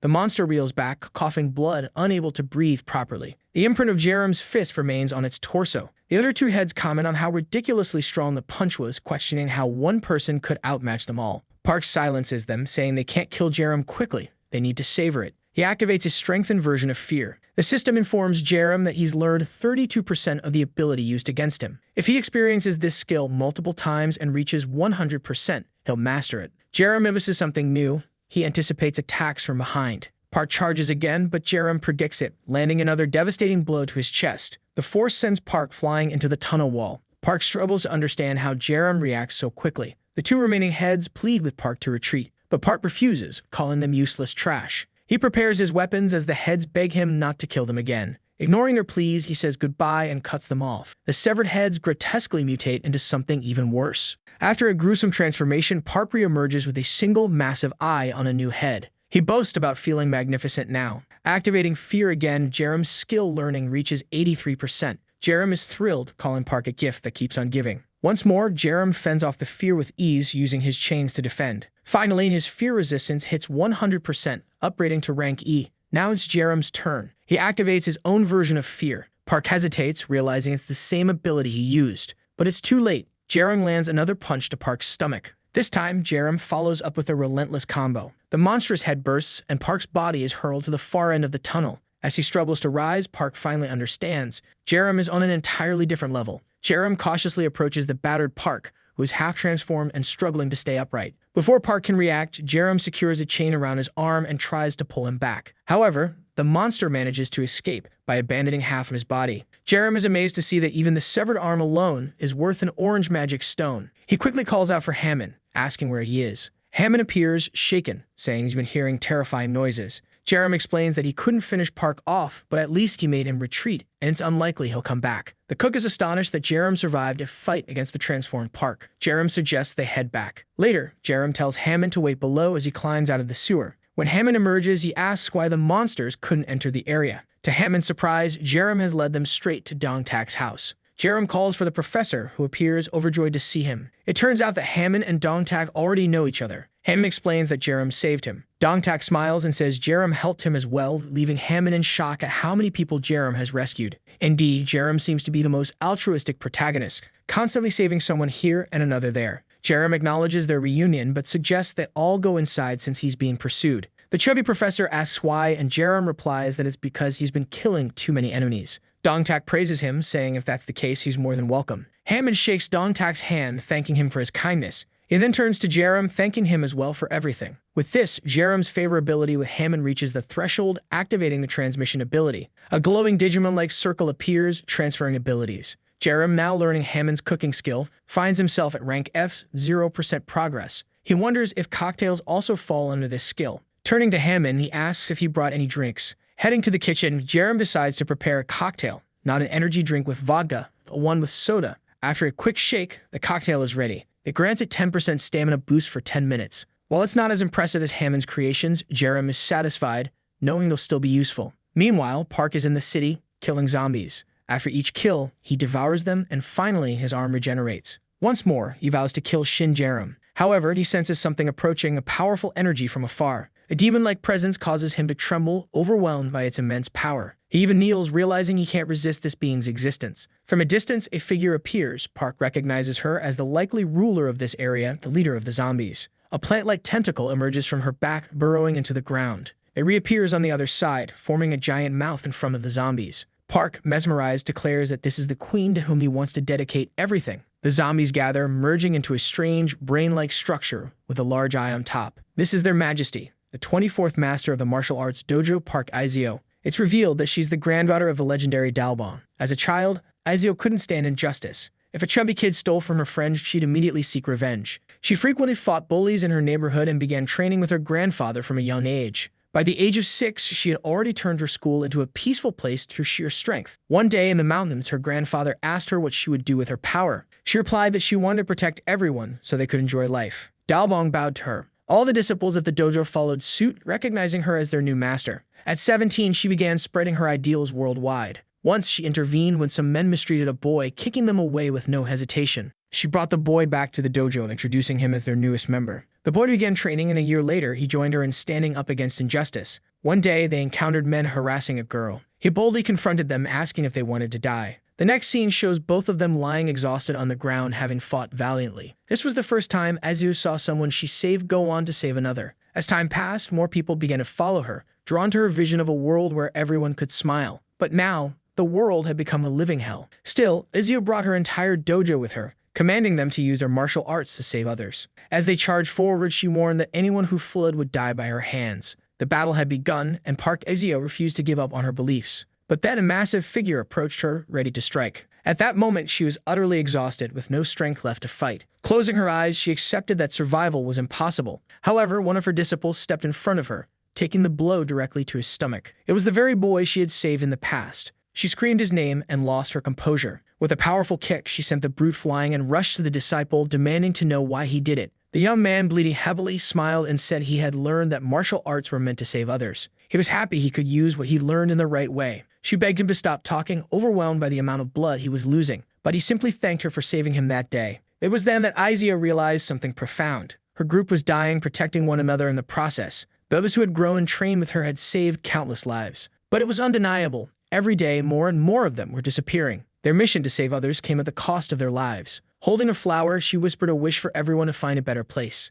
That night, she resolved to eliminate all those who occupied the village. But just as she prepared, the sky turned green. It was the day the meteor struck. Instead of fleeing, one of her followers ran to her, calling for their master. The meteor hit squarely, engulfing the entire area in smoke. When Izio regained consciousness, she realized that everyone around her was melting. Her disciples turned to her, saying they felt strange and urging her to flee. But it was too late. Everyone exploded and the goo splattered onto her. She was absorbed into the amalgamation, falling to her knees as claws sprouted from her back and horns grew on her head. The desire to kill consumed her mind. When she regained some semblance of awareness, she found herself transformed. From the pile of corpses, she rose to the sky. A massive eye called her Your Majesty, urging her to consume and perfect herself. She stabbed it with her tail, draining it as the creature pledged its loyalty to the strong. Back in the city, Jerem noticed something strange. The zombies stopped moving. The system announced that Park Kun-sun had died. The zombies in front of Jerem disintegrated into sludge. A new mission appeared: prevent the Queen's perfect transformation. He had a 5-hour time limit and needed to inflict at least 50% damage on the infected ground. Sebastian appeared, warning Jerem that Izio had transformed into one of the monsters. Jerem remembered her as Dalbong's granddaughter. Well, at least we're all dealing with the same problem, Jerem muttered. Sebastian said he had already sent crows to notify Dalbong. Within moments, the old man arrived, demanding to know where Izio was. Sebastian pointed to the purple zone, saying she was at its center. Without hesitation, Dalbong sprinted toward her. Jerem told Sebastian to warn others to stay back. It was going to get dangerous. Dalbong stopped and called out for Izio. Jerem looked up, confused by what he saw. At the top of the city, a cocoon floated in the sky, absorbing everything around it. Inside, a faint face could be seen emerging. Jerem activated analysis. Park Izio, 23 years old, now the seat of the queen. She was receiving energy from multiple tubes, and once fully formed, she would no longer be able to return to her human form. Jerem informed Dalbong that they needed to sever those connections to save her. He leaped up with his flaming chains, landing a direct hit on the cocoon. However, it only lost 0.5% durability. Dalbong, at a loss, began concentrating his mana. He explained to Jerem that he could only use this technique once and urged him to watch carefully. Leaping toward the cocoon, Dalbong declared, if something is hard on the outside.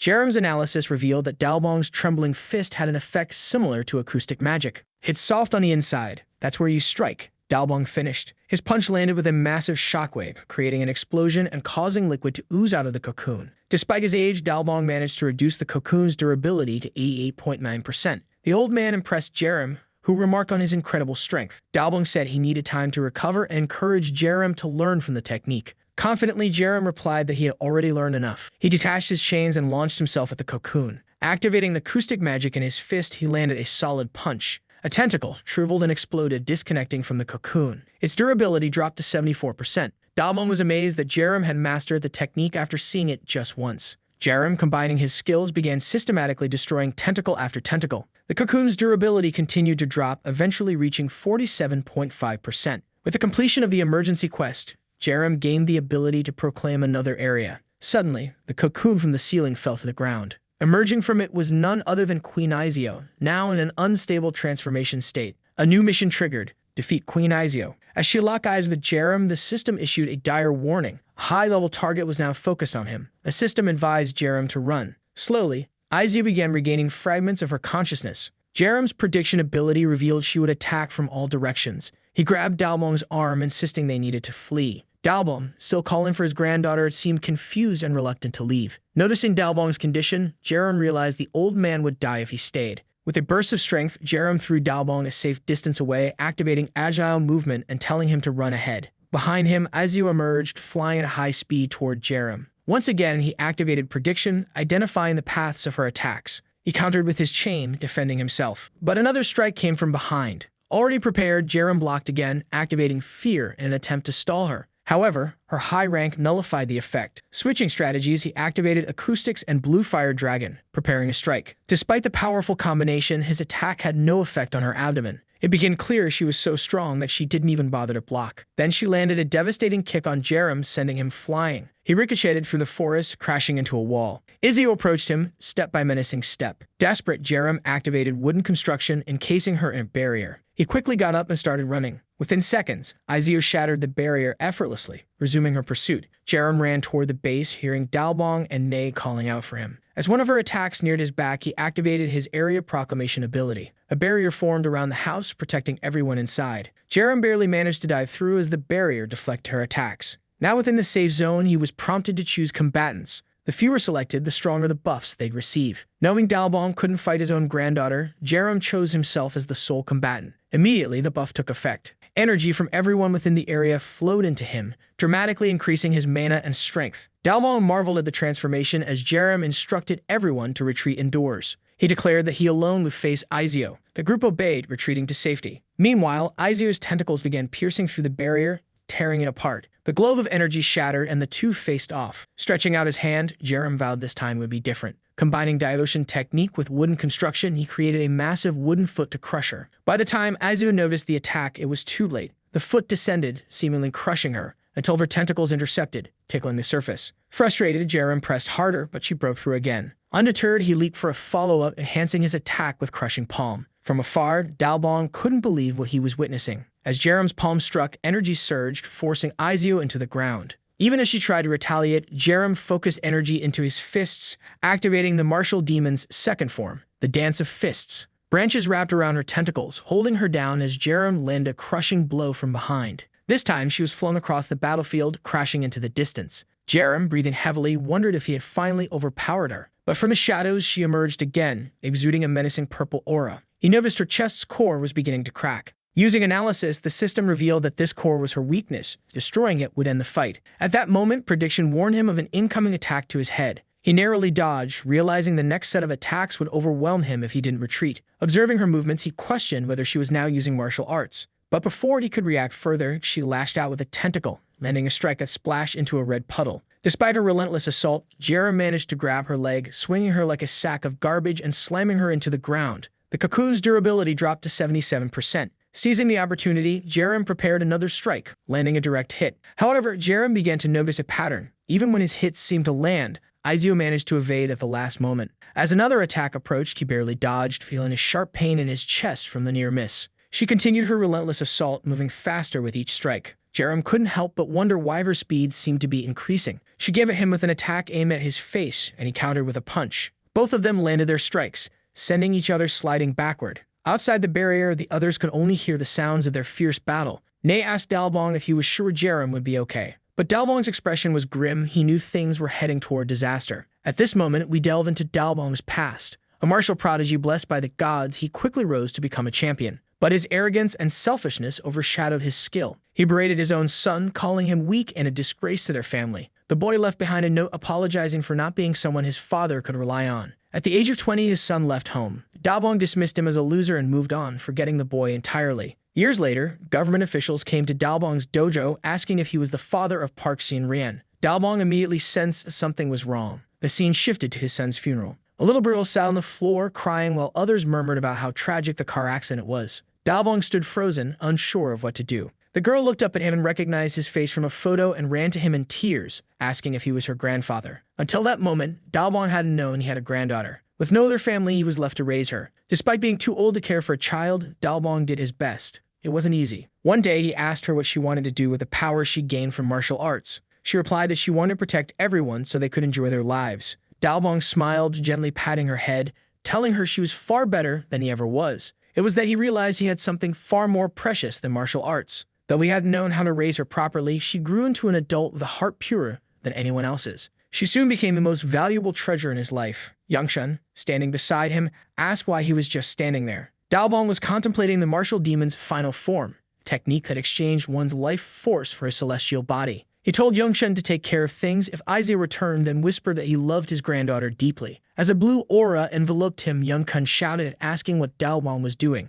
But Dalbong continued to gather energy, declaring he'd give everything for Izio. As his power surged into the heavens, he acknowledged the price. Even if it meant sacrificing himself, he was willing to save Izio. Meanwhile, Jerem was being beaten down. Izio's speed had reached a point where even his predictions couldn't keep up. She launched another punch straight at his face, but suddenly, Dalbong arrived with a flying kick. Izio noticed him too late and took a heavy blow to her arm, sending her flying. Dalbong stepped in front of Jerem, telling him to watch and learn. This is the true power of the celestial demon's martial arts. A pack of spectral tigers emerged from Dalbong, charging toward Izio. The system informed Jerem that he was witnessing a perfect demonstration of an expert's skill. His learning meter shot to 100%, unlocking the second gate of dilution. Dalbong assured Jerem he could handle the chaos, giving him permission to rest. Izio, meanwhile, gathered the energy from Dalbong's previous attacks, neutralizing them. Activating her own aura, she prepared for a counterattack. Dalbong praised her, saying it was the least he expected from his granddaughter. But he warned her to stay alert. He was ready for the final fight of his life. Dalbong advanced again, narrowly dodging her attacks and landing a powerful punch to her abdomen, sending her flying. Still midair, she activated power in her hands, forming spikes that pierced his back. Dalbong shrugged off the attack, criticizing her weak resolve. Charging forward, he called her slow and unmotivated. She turned to defend, creating a glowing energy sphere. Even so, Dalbong's strike broke through, slamming her into the ground and cracking her defense. He landed on her shield, calling her name and asking if she had truly forgotten everything when she became a monster. The barrier shattered as she retaliated with another attack. Dalbong ignored it, grabbing her arm and declaring it impossible for her to win. Someone who had lost the true path could never defeat him. With that, he delivered a headbutt directly into her core. The explosion tore through the forest, leaving destruction in its wake. Sometime later, Dalbong stood, distransformed. In front of him, Izio remained standing. He couldn't believe she was still alive after everything. She stretched her arm, forming another attack, the same move that had killed Park earlier. Dalbong advanced, undeterred, declaring he would destroy everything if that's what it took. He landed a punch squarely in her face, sending her flying. But Izio appeared above him, ready to deliver a kick. This time, Dalbong was too slow and was struck, slamming into the ground. As Dalbong collapsed, weakened, Queen Izio wasted no time and approached him with a flurry of strikes. Jerem, seeing the danger, called out to the old man and rushed to attack her from behind. Once again, she dodged his attack effortlessly. But Dalbong followed it up with a heavy kick, and together, they seemed to be gaining ground against her. However, she retaliated, landing a brutal hit on Dalbong's jaw and a powerful kick to Jerem's ribs. The battle had dragged on, and Izio only seemed to grow faster and stronger. Jerem was slammed into a wall again, leaving the people at the base in disbelief. Even the two strongest fighters together couldn't bring her down. As Izio advanced toward Dalbong, he tried to land another punch, but she blocked it and lifted him by the neck. She prepared a clawed hand to finish him, but Dalbong called her name and touched her face. For a moment she froze. Memories of their time in the mountains together, smiling and happy, flashed through her mind. She let out a scream, dropping Dalbong. Realizing this was his final chance, Dalbong gathered all his remaining mana and activated the 8 Gates technique one last time. Izio retaliated, firing a web-like attack at him, but Dalbong pressed forward, striking her crystal directly with his celestial palm. His mana flowed through her body, causing the crystal to crack. With his strength spent, Dalbong turned to Jerem and told him to finish it. Jerem leaped into action, activating the second form of the martial demon. With a flurry of tiger dance strikes, he finally sent her flying. Her body crashed to the ground as the system announced that her core had been completely destroyed. The emergency mission was over and the queen had been defeated. Exhausted, Jerem collapsed to the ground as the area proclamation deactivated. His vision blurred as he saw people rushing to Dalbong's side. The system informed him that he was about to receive an incredible achievement for completing an impossible mission. Sometime later, Jerem woke up in a bed, groggy and confused. For defeating the queen, he had earned a new ability, the power to combine 2 skills into a temporary new one. As he pondered this skill synthesis concept, someone called his name. It was Nay. She asked if he was feeling better, but he was still disoriented, unsure where he was. Nay explained that he was in a new building they constructed in Sector 2. Confused by the mention of Sector 2, Jerem got up to look outside. To his shock, he saw a thriving city that had been built while he was unconscious. Nay informed him that he had been asleep for over a month. She jokingly mentioned that it was thanks to a catheter system draining his body. Jerem, both surprised and mildly embarrassed, watched as she left to fetch the doctor. Moments later, the doctor arrived, greeting him as the leader. Jerem was taken aback by the title. The doctor explained that, according to Nay, Jerem was the one who had built the foundation for this place and had nearly died protecting the village. Though embarrassed, Jerem admitted the doctor wasn't entirely wrong. The doctor extended his hand, channeling mana, and Jerem asked if he had awakened. The doctor confirmed that he had, thanks to a magic stone given to him by Nay. He assured Jerem that with another week of care, he'd be back to normal. Jerem, however, felt much better already. As the doctor left, Jerem activated transmission, forming a glowing circle around them. He gained the rank F medicine skill, allowing him to heal targets using mana. The system immediately combined it with his acoustics ability to create a healing sound. Activating it, Jerem felt a refreshing sensation as his body rapidly healed. Ignoring the doctor's warnings, he got out of bed, declaring himself 100% recovered. Both Nay and the doctor were shocked by his quick recovery after such a long rest. The doctor commended him, calling him an extraordinary awakened individual. After everything was settled, the doctor left and Nay asked what ability Jerem had used. He brushed it off as something new, but was more curious about how everything had changed. Nay offered to guide him around the city, explaining the developments. The townspeople, excited to see him awake, greeted him as their savior and leader. Jerem felt awkward and overwhelmed by the attention, unsure of who all these people were. He turned to Nay, asking what she had been telling everyone. She confidently replied that she'd simply told the truth, that he was the leader who had saved them all. Blushing, Jerem asked if these people were the survivors from the city. Nay confirms that since Jerem defeated the queen, the purple ground had disappeared. This allowed them to rescue many people and use crystals to awaken others.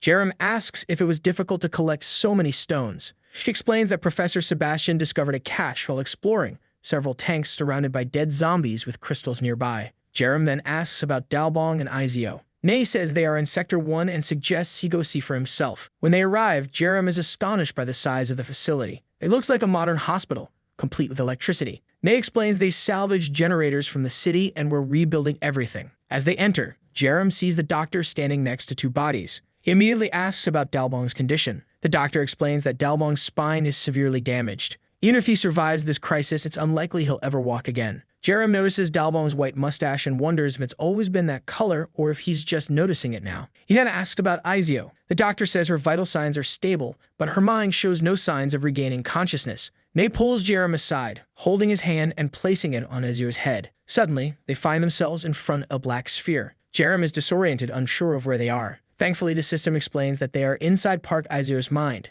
Because Jerem had witnessed the perfect demonstration of an expert, his mental care ability had advanced to rank E. May explains that Izio's mind is corrupted. Using analysis, Jerem sees that her mind is surrounded by a barrier of despair. May admits she has tried to enter countless times but found it too difficult to break through. Jerem suggests breaking the barrier, but Nay warns that doing so would cause Izio's mind to shatter. They would need to rescue her before that happened. Jerem, confident, says he has an idea worth trying. He combines mental care with fear, creating a new ability, mental pressure. Activating it, he feels an overwhelming power in his hand. He touches the barrier and energy begins spreading across it. The entire sphere fragments, leaving Nay amazed. She asks how he managed to do it on his first try. Jerem simply replies, "I'll be back soon," and dives in. Inside Izio's mind, he sees a corrupted zombie accusing her of causing its death. Izio punches the zombie, killing it, but more keep coming. The apparitions berate her, calling her a cowardly disgrace and questioning if this is what they deserve for following her. Despite their words, Izio doesn't hesitate. She keeps fighting, finishing them off one by one. Even as they cry out in pain, she pushes forward.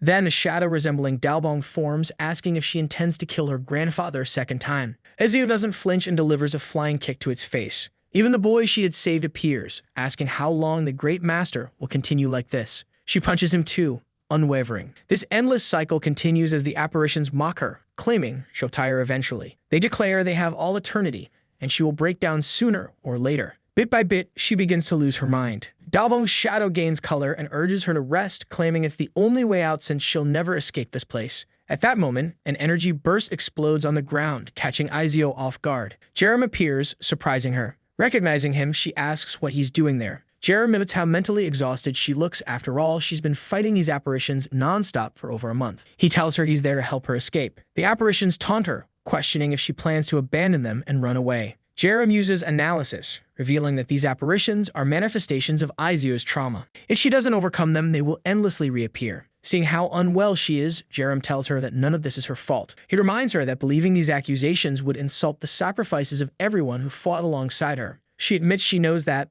but it's hard to accept. Jerem points to the apparitions. Do they really look like the comrades you remember? Izio begins recalling those she fought alongside. The boy who sacrificed himself to shield her. The people who stood in front of her as the meteor fell to protect her. She remembers that, until the end, they were pure martial artists. It was her own fear of being insufficient that had transformed her comrades into monsters. To lend a hand, Jerem activated his mental power. He walked toward the creatures and stopped in front of them. He bowed and apologized for insulting their legacy like this. The ghosts seemed confused, but not for long as Izio once again started destroying them. With that, the mental barrier seemed to dissolve as well. The creatures transformed back into her comrades. They told her that now she was truly the master they had known. They approached her and told her not to resent them like this. They had cherished her time by her side. They would always remain in her memories, but now it was time for her to follow her own path. Izio called out to them as they disappeared into the air. With this, she managed to overcome her trauma. She turned to Jerem and thanked him for his help, but he responded that she had saved herself, not him. Now it was time for both of them to return to the real world. After crossing the void, she woke up in the hospital. Immediately, she sat up and called for her grandfather. She completely ignored Jerem and ran to Dalbong,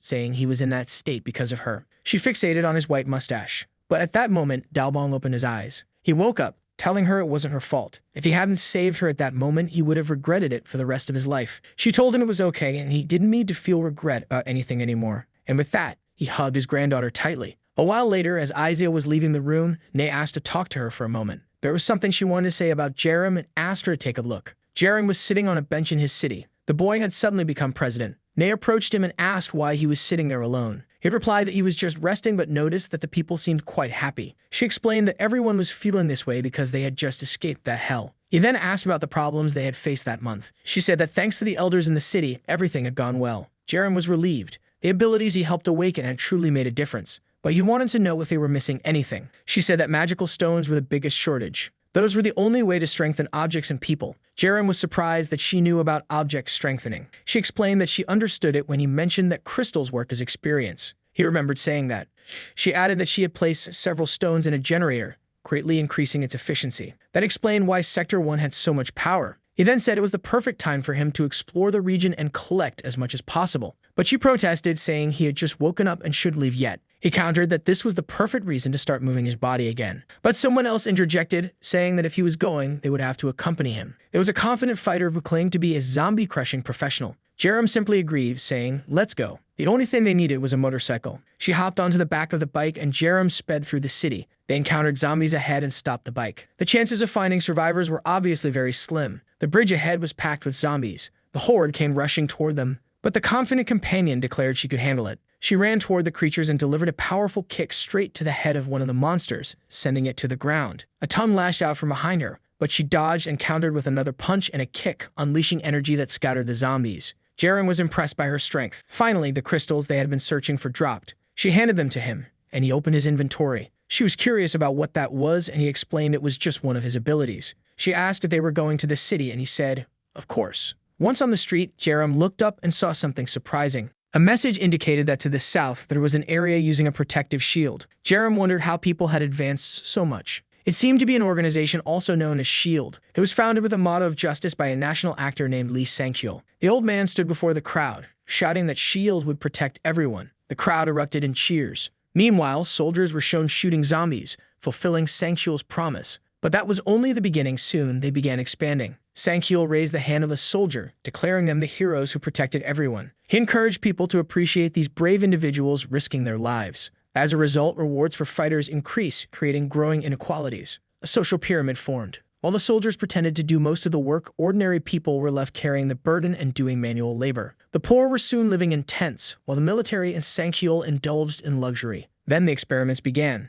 A scientist drew blood from a zombie, while 3 people were tied to a wall. He approached them, and you can imagine what happened next. A quick injection, and one of them began to transform. This was the true face of Sang-kyul's army: crazy experiments and pure injustice. SHIELD was essentially a trap you couldn't escape once inside. Seeing the message, Jerem realized they were starting to make their move. Apparently, Nay had told Izio that Jerem knew about the future. Izio asked if these people were going to cause problems. He replied that they probably would, so they needed to investigate. But first, Jerem slammed his fist into the ground. The zombies across the city heard the sound. He grabbed his chain, declaring that it was time to herd the sheep. The zombies swarmed toward them, but the pair easily eliminated them. Not long after, they returned to their motorcycle. That's when Jerem had the idea to upgrade it. The system informed him that he could enhance both the body and the engine. This meant the bike might gain 2 different abilities. He modified the engine, drastically reducing its sound. Izio immediately noticed and asked why it had gone so quiet. He explained that he had strengthened it the same way he had upgraded his weapon. Impressed, she admitted she didn't know the stones could be used in so many ways. He eyed another stone and said he would show her again. He strengthened the engine further,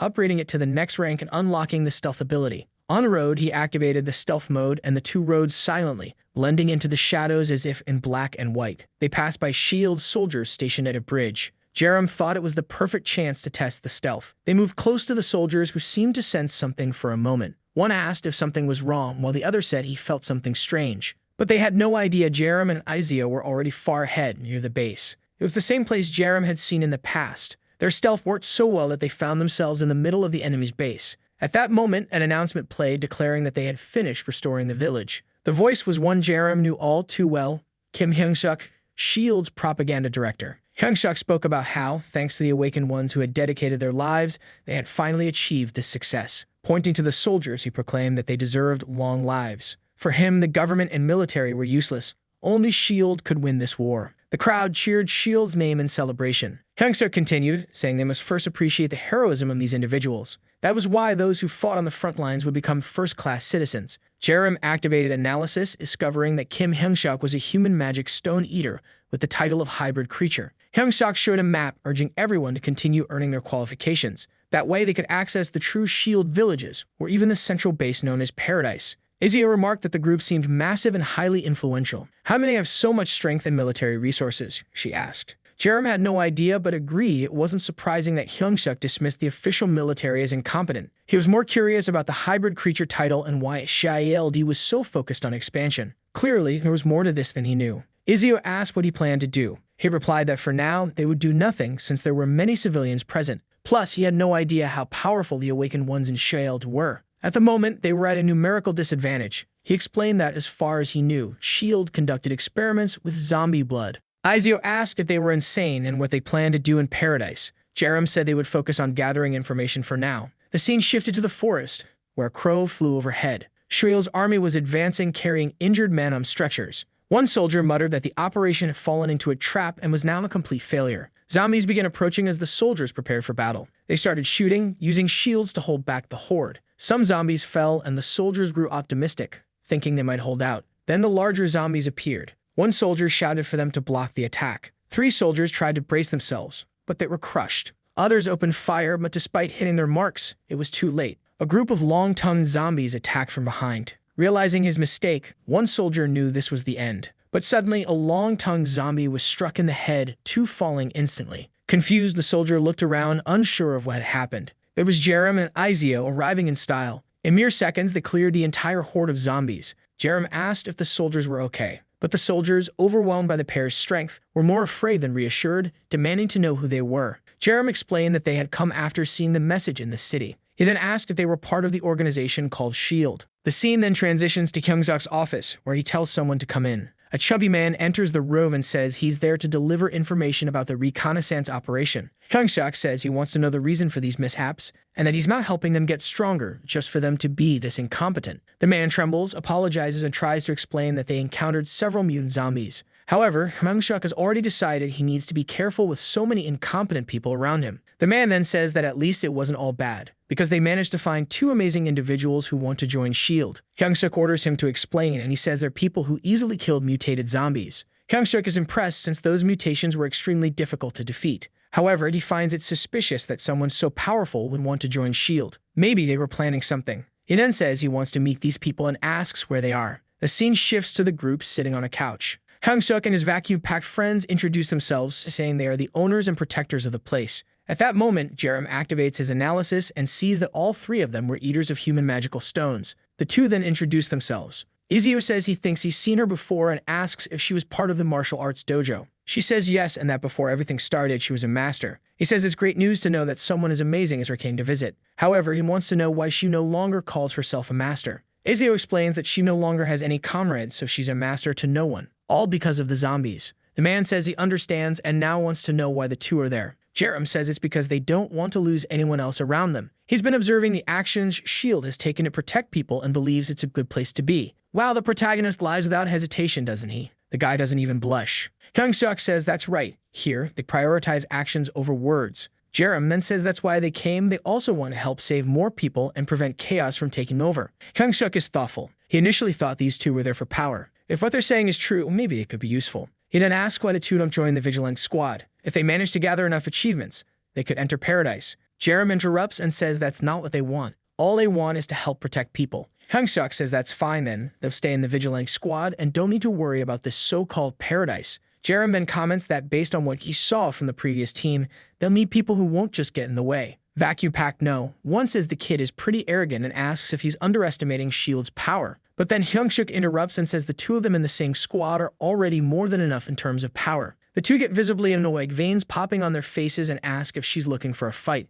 until Hyung-suk gives them a glare and they quiet down. Man, they train their chest and arms but skip leg day, the classic Dorito shape. Hyung-suk then agrees and says they'll prepare a special squad just for the 2 of them. Both of them stand up and thank Hyung-suk for understanding their situation. As soon as they leave, the others comment that they seem skilled but are way too full of themselves. Hyung-suk tells them to calm down, saying that taming a wild beast is much more appealing. First, they needed to ensure that these kids were truly as skilled as they seemed. Outside, Izio asks why Jerem didn't want to join the so-called Paradise and refused the offer. Jerem explains that pretending to be a hero who wants to help people is the fastest way to gain that guy's trust. He then starts stretching and says it's time to prepare. What he had expected was just arriving, a bunch of guys heading his way, practically punching bags. A tight-shirted guy tells Jerem that if he wants to prove the 2 of them are enough for the squad, they'll have to fight. Izio tries to excuse herself, saying that her earlier statement was just a joke. However, the guy questions whether she's going back on her word. Someone so inconsistent didn't deserve the title of master. That's where she clarifies that when she said 2 were needed, she was joking. In reality, just 1 was enough. Wow, she really caught him off guard there. The men start rushing at her, calling her a bastard, but she's confident and just gives them a little hand signal. Still, you have to hand it to these guys. One even has a man of fist. Too bad he gets kicked square in the face. 1 punch to another's face and a hit to the chest of the last one. The poor guy's stomach twists and are all sent flying. The onlookers comment that she's tearing them apart, but even with all of them attacking simultaneously, they didn't stand a chance. Another beautiful kick executed by Izio. The tight-shirted guys are terrified of the strength of Jojin martial arts.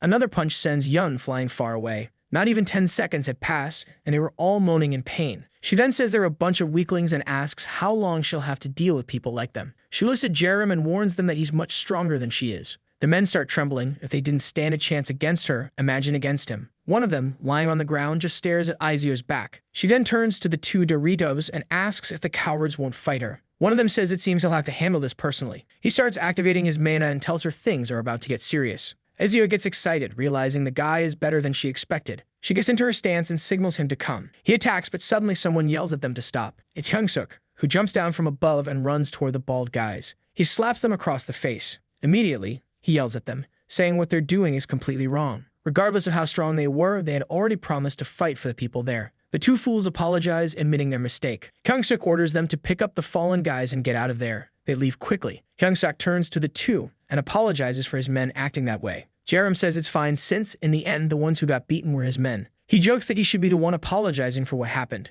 But Hyungsuk insists that it was their fault, so he apologizes again before leaving. Jerem is impressed by how well that guy fakes being genuinely sorry. Back in his office, Hyungsuk is amazed at the strength of a martial arts dojo master. Not to mention that the girl said the other guy was even stronger than her. He smiles, already planning to take full advantage of the 2. In the next scene, we see Izio practicing. A bunch of elders is following her, and it's been a week since they joined S.H.I.E.L.D. She tells everyone how time flies and announces that the morning training session is over. The group seems exhausted but happy. A scene shifts to the cafeteria where Jerem is cooking. The guy is still making that hearty food for everyone. What a genuinely nice guy. The group studies their band-aids while he serves the food. During this time, he and Izio have fully integrated with the people. One of the women says she feels bad for not being able to help, but she's grateful for the food. Jerem tells her not to worry. He does it because he enjoys it, so she should just eat. The woman then looks at her daughter beside her and tells her to thank the captain. Jerem activates his analysis. The girl's name is Siu Yerem, a 10-year-old with a skilled dreaming girl. Naturally, he's curious about this ability. The girl bows and thanks Master Jerem. At this point, her favorability is maxed out and he can now steal her skill. It seems he'd spent the week being kind to her just to make this happen. He activates the transmission. A circle appears and he obtains the F-rank magical girl skill. With it, he can turn dreams into reality using mana. That day, he tested the skill, finding it both terrifying and incredibly useful. The scene shifts back to Hyungsuk and his comrades. He asks if it's true that the 2 gain the people's trust in just 1 week. Someone confirms, adding that Jerem seems to be spending more food than usual to keep everyone well fed. The leader wants to know if he's done anything beyond that. The guys say they've only been teaching martial arts and distributing food. Hyungsuk asks if they think there's some kind of angels performing miracles in this place. The man with thick eyebrows insists that he's sure they're planning something. The leader then asks if the power plant is still inaccessible. The guy says yes, it's too dangerous, but they've been keeping an eye on it. Hyungsuk says this is the perfect time to check it out, to see if those 2 are truly heroes of justice or just bluffing. Sometime later, he tells the 2 that he's heard about all the good they've been doing for the survivors. On behalf of the entire squad, he wants to thank them both. Jerem says there's no need, he's just doing what he believes is right. Hyungsuk replies that he feels a great sense of honesty from them and asks if he could request a favor. The 2 grow apprehensive as he lays a map on the table. He explains that at the power plant marked on the map, there are terrifying monsters. The 2 look intrigued. A man in the back adds that they had sent an analysis team, but they lost contact with them. Jerem asks for more information. Hyungsuk shows him the communication log. The recordings reveal that the zombies there aren't ordinary and are far too strong. There are screams, and then the communication cuts off. Jerem realizes everyone sent to analyze the location is dead. Hyungsuk explains that to save more people, they need more energy. Izio immediately understands that this beast of a task is being assigned to the 2 of them. Hyungsuk confirms, saying that with their abilities, it wouldn't meet the same fate as the vigilant teams. Jerem smiles and says that if it's to save more people, he's definitely willing to do it. Hyungsuk stands, thanking them for their dedication. But as he starts to mention a reward, Jerem interrupts, saying it's unnecessary since he's doing it to help the survivors.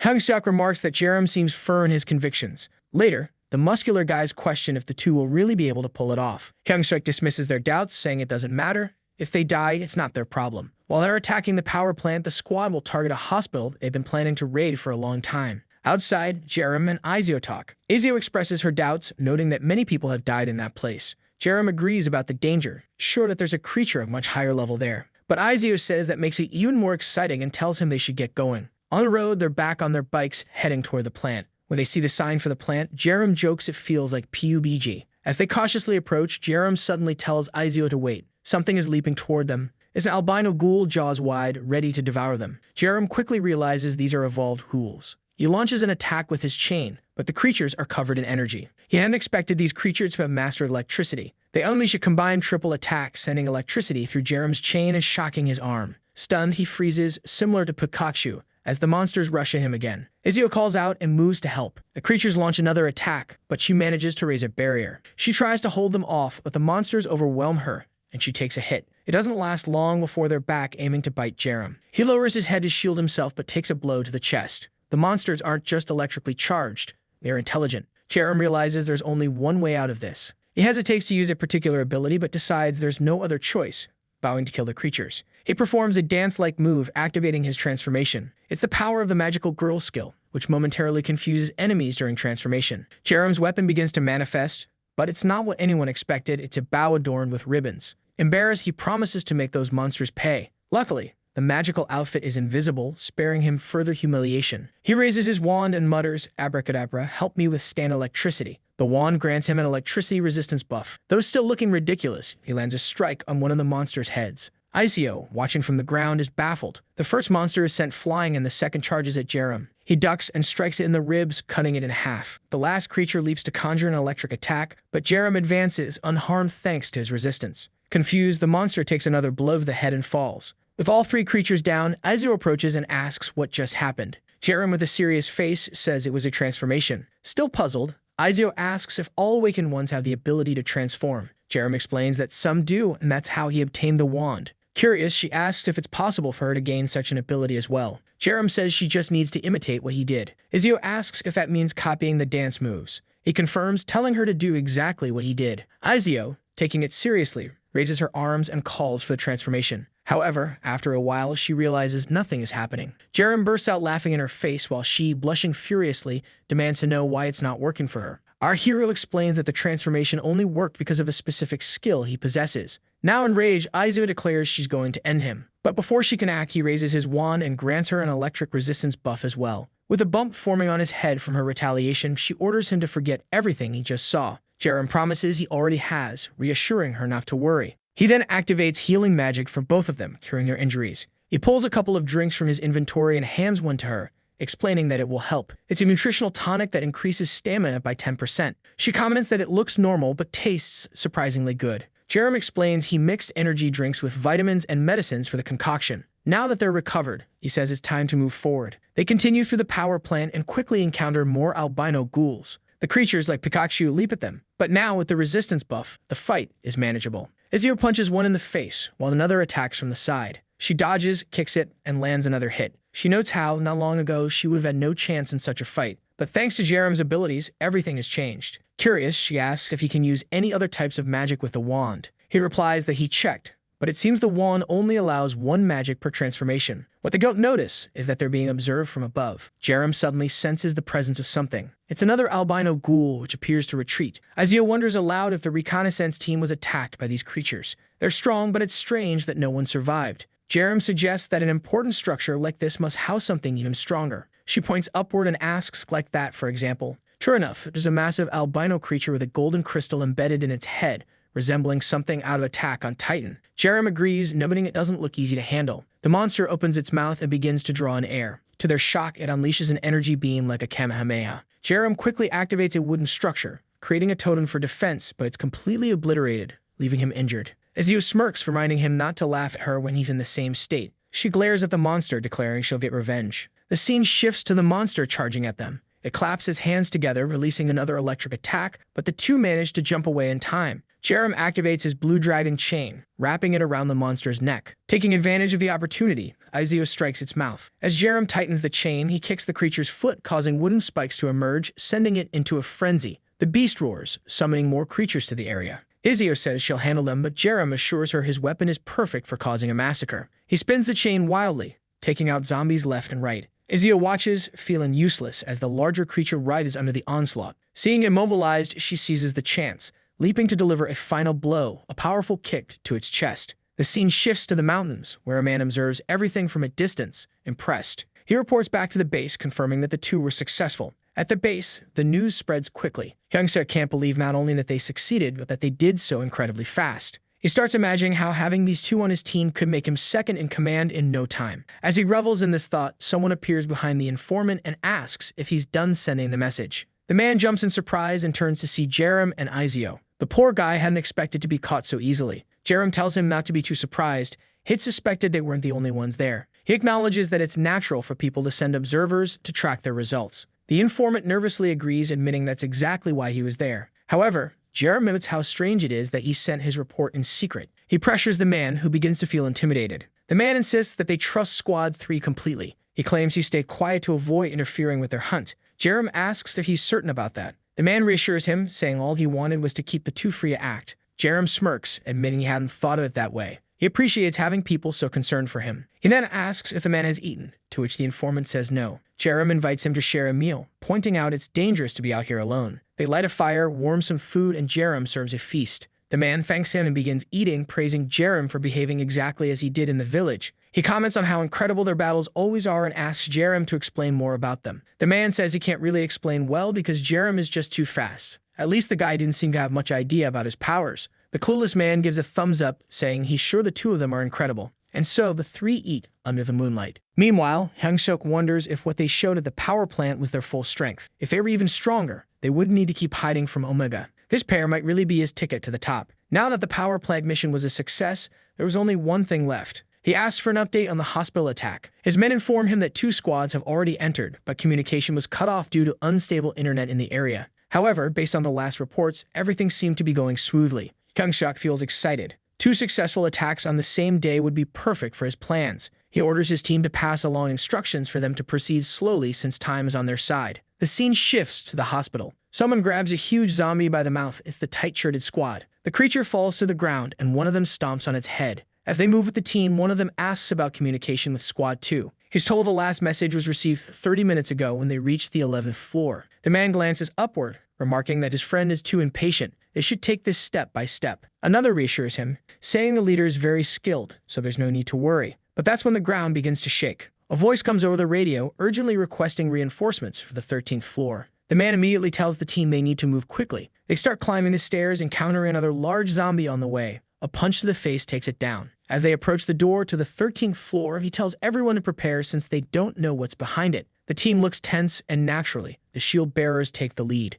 As they enter, they comment that nothing is in sight. Someone whispers that whatever's there must be hiding among them. Suddenly, they hear a cry for help. One of the men recognizes it as the leader's voice and rushes toward the sound. By the door, a figure begs for assistance. In the middle of what looks like a stage, the person is kneeling, pleading for help. As the group approaches, one of the helmeted men tells the leader to stay calm. But when the flashlight illuminates the figure, they see something controlling its head. The creature speaks, saying it has finally found the rest of them. They realize too late that it's a trap. The doors slam shut, and more of their former comrades appear. The ceiling is entirely consumed by what looks like flesh. The leader shouts for everyone to start shooting. They fire on their former allies while the leader yells that they need to get out of there. Suddenly, someone attacks from behind. The leader turns, cursing, and transforms into a wolf. He slashes at the attacker's face, sending him flying. But the man evades and laughs. Tentacles begin descending from the ceiling, wrapping around everyone's necks. The leader turns to see several heading his way. With so many of his men dying around him, he realizes he made a grave mistake entering the 13th floor. The attacker doesn't let him escape easily,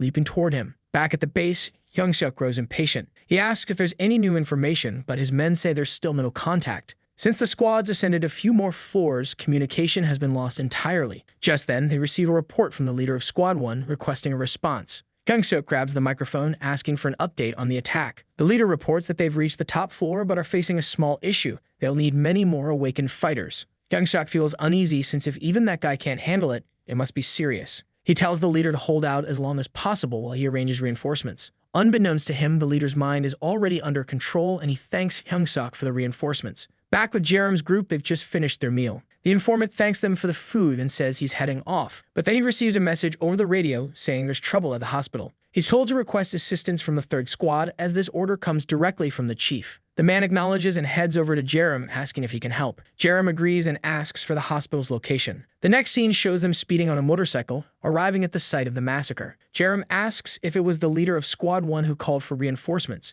The man confirms it was him, using the walkie-talkie to request more awakened fighters. Jerem finds it odd and asks to speak with the chief. Hyung-suk picks up the microphone, asking what the problem is. Jerem asks if, aside from himself and Izio, the remaining squad members together equal at least 10% of the group's total strength. Though confused by the question, Hyung-suk answers no, as the 2 leaders are also quite strong. Jerem then wants to know why the leader made such a request. If weaker awakened fighters were enough, there'd be no reason to call for everyone. Hyung-suk replies that in an emergency, even a cat can sometimes be useful. Our boy, however, says that if he were in the leader's position, he would have requested the support of Squad 3, not everyone. The man asks what he's trying to say. Jerem replies that the request seems too vague and illogical for someone genuinely in trouble. This whole thing about sending as many awakened fighters as possible doesn't add up. Hyung-suk grows thoughtful. It really is odd. The leader of Squad 1 asked for multiple awakened fighters but didn't specifically request Jerem, the strongest. Jerem says he already knows the worst-case scenario. He explains that for a hunter, there's nothing better than weak prey.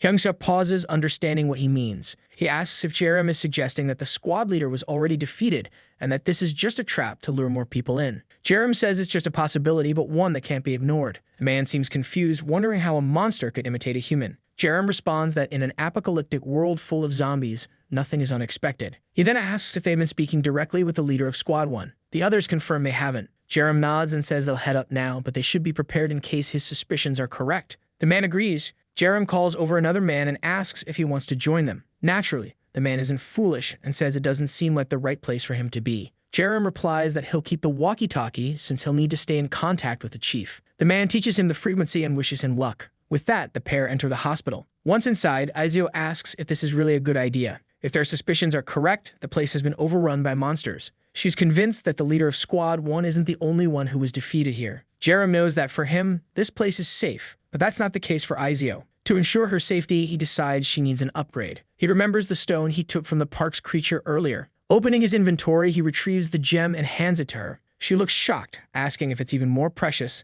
than the red one. He explains that she already defeated a giant ghoul and that he'd feel much more at ease with an even stronger comrade. Hesitantly, she takes it, agreeing to use it. The gem surrounds her in a golden light and she feels her body filling with strength. She thanks him and Jerem says it's just a reward for all the hard work she's done. They continue their path and come across someone with half their head eaten, completely brainless. As they climb the same stairs as before, they hear some noises. 3 zombies are coming their way. Izio tells Jerem not to worry, saying she'll handle it. She delivers a marvelous kick, and even though there are more than 3, they all fall. The creatures are split in half, and Izio confidently looks back at Jerem. At the door to the 13th floor, they recognize it as the source of the distress call. Jerem asks if Izio is ready, and she confidently says yes. The door slowly opens, and they cautiously step inside. From within, they hear a cry for help. Izio says it's the voice of the Squad 1 leader, but Jerem immediately realizes it's a trap. She asks how he's so sure, and he explains that unless someone is suicidal, they wouldn't scream for help in the middle of a hallway. She acknowledges that it makes sense and asks what they'll do.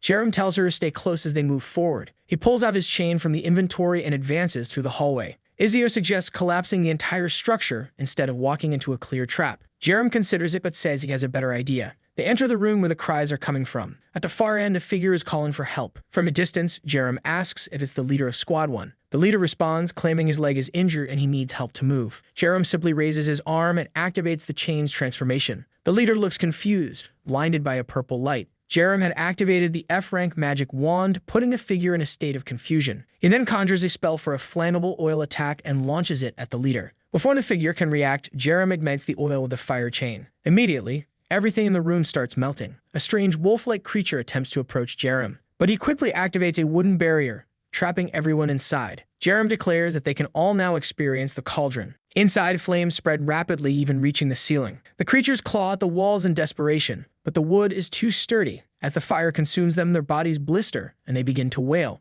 With little oxygen left, they can barely move, suffocating as flames engulf them. Their agonized howls echo as they are reduced to ash. Outside, Jerem and Izio wait. He asks if she's ready, and she confidently says yes. Once again, Jerem uses a combination of mental control and fear to activate mental pressure. At that moment, the wooden wall is destroyed and the 2 guys emerge. As soon as they see Jerem, they leap toward him. However, he throws a flashbang, activating mental pressure. Izio advances and lands a punch squarely on the first one's face. Jerem detaches his chains and smashes the second one's head with a hammer-like strike. The creatures barely leave the room before collapsing to the ground. However, their bodies start being pulled by the entity attached to their heads. Izio yells, "Not today," and slices through both of them. The two former leaders revert back to their original forms. She's impressed, noting that the situation could have been extremely dangerous, but thanks to Jerem's strategy, it was surprisingly smooth. She comments on how Jerem seems to have several unique abilities. He explains that it all comes from a single skill. She then asks how they're going to put out all the fire to enter the room. Jerem explains that in a concrete building like this, the fire will eventually burn itself out. Time passes. The room is filled with smoke, and Jerem is certain that no one could have survived. Something on the ground catches their attention, a golden stone. Izio wonders if it came from the main body. Jerem picks it up, confirming her suspicion. However, she comments that it seems less powerful than the stone he gave her earlier. Jerem responds that it appears the main body wasn't as dangerous as they initially thought. Izio asks if more creatures as dangerous as this one will start appearing frequently. He says yes, which is why they'll need to be increasingly cautious. But for now, it's time to head back. In a display of humility, Jerem even retrieves the bodies of the two fallen men. Later, Hyung-suk approaches the pair. He admits he had no idea there were monsters capable of controlling people. He tells the duo that if it weren't for their kindness, the entire squad would have been wiped out. He promises never to forget the kindness they've shown. But before anything else, he needs to report this to the higher-ups. He asks them to wait for a moment, and Jerem agrees. As Hyung-suk walks away, Izio comments that his attitude seems to be changing. Jerem explains that it's obvious. Hyung-suk lost everyone who was extremely useful to him. Now backed into a corner, he's in a desperate situation. She realizes that to him, they are now his only solution. Jerem sees this as a perfect opportunity. They'll replace the fallen team members, get closer to the higher-ups, and infiltrate S.H.I.E.L.D. even further. At this rate, they'll enter the so-called paradise in no time. The door opens, and Hyung-suk asks if they can talk for a moment. Jerem agrees, and the scene shifts to the reception area. Hyung-suk explains that he spoke with the higher-ups and mentioned the duo's performance. Jerem seems intrigued. Hyung-suk says he understands they don't want public recognition, but he couldn't provide false information to the team. As a result, the commander wants to meet them. Jerem hesitates, asking if they really need to meet in person. Hyung-suk confirms, explaining that the commander is extremely busy, so they'll need to deliver the information themselves. Jerem agrees, asking when they'll go. Hyung-suk assures him it will be in 2 or 3 days and transportation will be provided. Izio then asks what life is like in this so-called paradise. Hyung-suk explains that nothing in this world is as good as it was before the accident, but there's no safer place in Korea than paradise right now. Izio expresses her excitement at hearing this. Hyung-suk tells her she'll understand once she sees it, and he's certain she won't be disappointed. Man, Hyung-suk really knows how to fake being a nice guy. What a snake. A while later, the duo is resting outside. It won't be long before they meet Lee Sang-cheol, and Jerem knows he needs to be prepared. He opens his inventory, wondering if it's possible to further enhance his transmission skill. The system asks if he wants to use the 2 stones he received to upgrade the ability. Finally, Jerem is getting what he needs most. Izio asks if he's really going to use them now. Jerem says yes, things are getting dangerous, and he needs more power. The transmission skill is upgraded from rank E to rank D. His mana is significantly increased, and his skeletal structure is optimized for combat. Surrounded by glowing light, Jerem emerges now 50 centimeters taller. Izio covers her face, laughing as she jokes that he's made her look tiny. Jerem counters that it's actually him who grew taller. Confused, Izio asks what happened. Jerem explains that it's a bone growth enhancement ability. She teases him, saying that even though he's taller, he still looks like a fool. Annoyed, Jerem snaps back at her. The system then notifies him that he can now level up abilities obtained through quests. Curious, Jerem checks the quest rewards and finds that Izio is interested in how he fights. If he can battle mana to mana with her until she's 100% satisfied, he'll unlock the Diosan martial arts skill. Jerem tells her to come at him, he's ready to fight without mana. Izio hesitates, reminding him that, unlike him, she's a martial artist. But she warns him that if he's serious, he can't regret it later. Jerem says it's perfect and the place is ideal for this fight. Izio gets ready and announces she's coming for him. Jerem is excited to witness the true skill of a martial arts master. She comes at him with a dangerous and stunning kick, but Jerem manages to block it. He's shocked at how much power her slender legs pack. It's heavier than he expected. He tries to grab her leg, but she pulls it back, saying she won't let that happen. With a punch to his arm, she sends Jerem flying. Before he can recover, she leaps at him with another beautiful attack. A heel strike he barely blocks, falling to his knees. Just as he regains balance, she spins around for another strike. Jerem looks nervous, but there's a strange calmness in his expression. He counters her kick with a punch, causing an explosion of force. Izio was impressed that he can exert so much strength without even preparing. Jerem goes for another punch, but Izio floats into the air. As she lands, Jerem is already charging toward her. She dodges and smugly says that this is what true martial arts look like, landing a palm strike to his stomach. The impact leaves a visible mark, almost like a tattoo, on Jerem. Panicked at the idea of losing, Jerem retaliates with a quick combination of attacks. But Aizo's movements are too smooth and fluid. As she lands another palm strike, Jerem is fascinated, trying to understand her techniques. At that moment, Aizo grows confident, too confident. Suddenly, Jerem grabs her arms and she realizes her mistake. He declares that victory is his now, but Aizo changes her expression, aiming a kick at his weak spot. Jerem merely saves future generations at the last second. He yells at her, demanding to know what she's doing. Aizo looks embarrassed, pretending not to understand his frustration. Jerem shouts, asking if she's trying to turn him into a eunuch. She reassures him that the power of the kick was adjusted. With her legs still trapped, she warns him that zombies can attack there, so he better be prepared. Jerem firmly denies this, saying zombies don't attack there. He then questions what kind of forbidden martial art she's been learning. Izio defends herself, claiming she had no choice since her hands were restrained. Jerem scolds her, saying it's outrageous to use such a move just because of that. Izio finally admits she's tired and concedes defeat, though her satisfaction with the fight is only at 20%. Nearby, a group of onlookers stares at them, mistaking their sparring for something romantic. The spectators murmur that young love is in the air. Later, the pair is sparring again and the same group of odd observers watches them. Jerem grows suspicious, wondering what's going on with these people. He overhears someone saying that their fight looks intense and close. Flustered,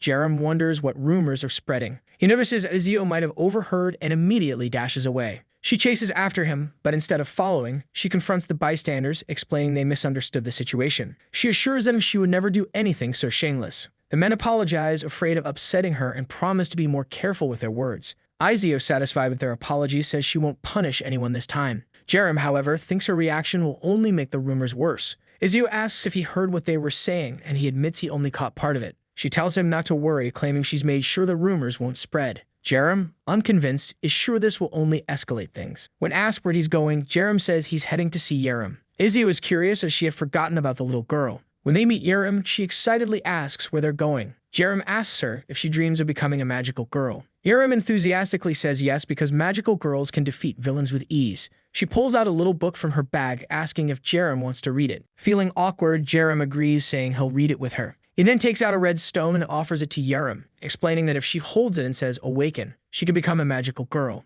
Jerem asks if he's sure and Jerem confirms. Excited, Jerem takes the stone and says she'll do it. The system appears and she confirms her desire to awaken. She becomes surrounded by a blue energy and moments later, she declares that the process worked. Jerem asks if she wants to test her abilities and she eagerly agrees. She pulls out a magical girl toy from her bag, tosses it into the air, and activates her transformation. The room fills with light as Jerem is enveloped in a glowing cocoon. When the light fades, she is transformed into the heroine of justice. Jerem is struck by how adorable she looks, and even Izio is thinking the same. Izio hugs Jerem, asking how she can be so cute. Jerem pouts, insisting that she's not cute, she's cool. Izio gently cups Jerem's face, agreeing and calling her a cool girl. Izio asks if Jerem knows how to use her abilities. Jerem confidently says yes, demonstrating as glowing platforms appear beneath her feet. In an instant, she begins to float, her staff extending into a broomstick as she zooms through the sky. Returning to Jerem, she excitedly shows off her abilities. Jerem, ever the opportunist, already knows that with Jerem's powers, zombies will never be able to catch him. The system indicates that Jerem is witnessing the demonstration of an expert, but his comprehension is only at 35%.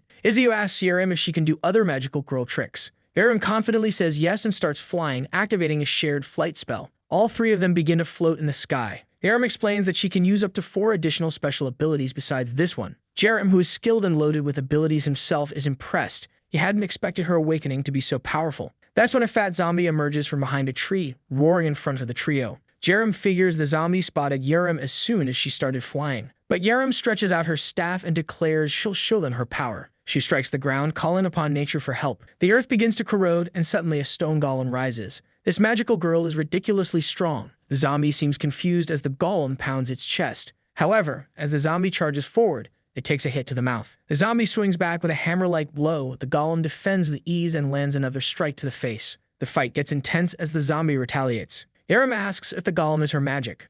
She responds that it's actually just a friend. Jerem uses his analysis skill and sees that it's indeed the first day of the golem's creation, marked as an F-rank magical companion. Jerem urges her friend to keep fighting, encouraging it to win. The golem receives a stone skin buff. Jerem thinks it's one of the few times a buff like this actually makes perfect sense. Jerem adds a strength buff and an agility buff, and the golem leaps at the zombie. With a single blow to the zombie's stomach, it slams the creature into a wall. Jerem's understanding of magical girls reaches 100%, and his power advances to rank E. He thinks to himself that all of this has been more than worth it. Jerem thanks the golem for its help, and the golem happily dissolves back into the ground. Jerem reveals that she obtained a stone during the battle. Jerem congratulates her, suggesting she use it. Since she earned it with her own power, it's a good way to grow stronger. Jerem bows and thanks him. Jerem reflects that with this much strength, Jerem won't have trouble protecting herself. At least now, he can leave the base for a few hours without worrying so much. The scene shifts to Kyung-suk, who announces that the car is ready for the two of them. A man opens the door, inviting them inside. Once everyone is settled, he announces they're heading to paradise.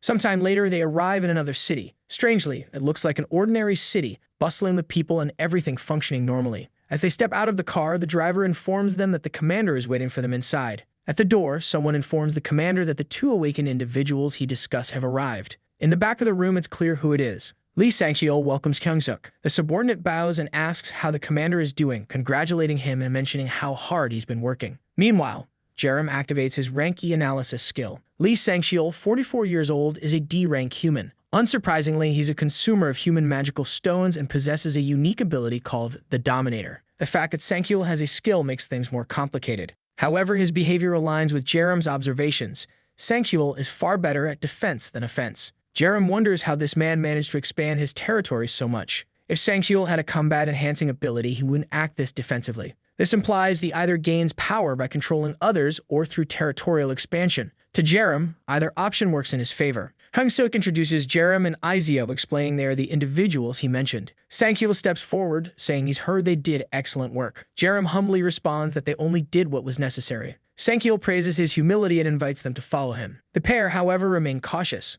Outside the building, people are loading boxes into a truck. Suddenly, their expressions change. A snake-like creature and a zombie are creeping up behind them. Before one of the men can react, he's crushed against the truck, killed in an instant. Another man tries to shout a warning, but is silenced when the snake's tongue pierces his mouth. Jerem notes that the snake appears to absorb the man's brain, gaining his knowledge. The snake slams the corpse against a wall and lets out a roar, sending shockwaves upward. This attracts all the other snakes and zombies nearby. The scene shifts back to Sang-cheol, who says he had an enjoyable conversation with Jerem. Jerem agrees, stating he felt the same. Sang-cheol shakes their hands, expressing his hope that they'll visit again. Kyung-suk, however, isn't pleased with how close Jerem has become to the commander. He's shocked that Jerem gained so much trust in such a short time. It was also the first time Kyung-suk saw the commander laugh so much in one meeting. Clearly, Sang-cheol wants to grow even closer to them. Sang-cheol tells Kyung-suk that now that he's been promoted, if anything happens to Jerem or Izio, he should inform him immediately. Kyung-suk bows, promising to do his best to support the two. As they head back to the car, Jerem congratulates Kyung-suk, jokingly asking if he should start calling him General now. Kyung-suk responds that there's no need to be so formal and Jerem can just call him Kyung-suk. A man brings over a box and Kyung-suk explains that it's a reward from the commander. Inside, it's packed with zombie stones that Jerem knows will be useful for his village.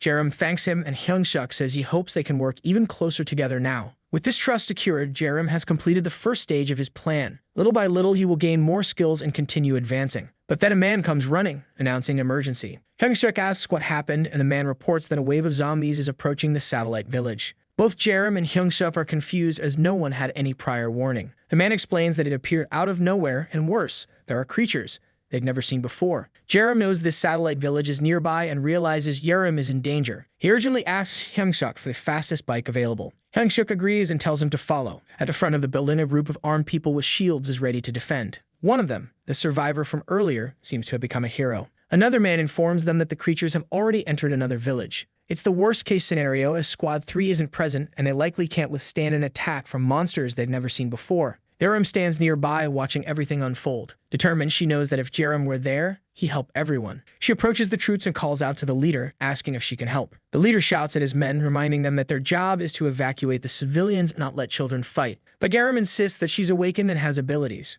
The leader is taken aback as no one knew this about her. She confirms her abilities and begs him to let her assist. Curious, the leader asks what kind of powers she has. Jerem explains that she can use transformation magic. Understandably, he's skeptical. Just then, the warning comes that the zombies are approaching. Massive snakes lead the charge, followed by hordes of zombies. The creatures are larger than buildings, and the troops immediately realize they stand no chance. At least 5 giant snakes are advancing. Raising his club, the leader orders his men to fight until reinforcements from paradise arrive. He tells them to open fire and give it everything they've got as if it's their last day on Earth. The snakes move first, but suddenly, a purple energy appears in the courtyard. Jerem ascends into the sky, surrounded by an explosion of mana. She looks even stronger than Jerem himself. The squad leader shouts at his men to focus and keep firing despite the distraction. Gunfire erupts, but the bullets barely harm the snakes, which continue their advance. The troops shout that it's useless if their weapons can't penetrate. With a single attack, the snakes break through the gate and begin entering the village. But then a purple Kamehameha erupts, electrocuting the snakes.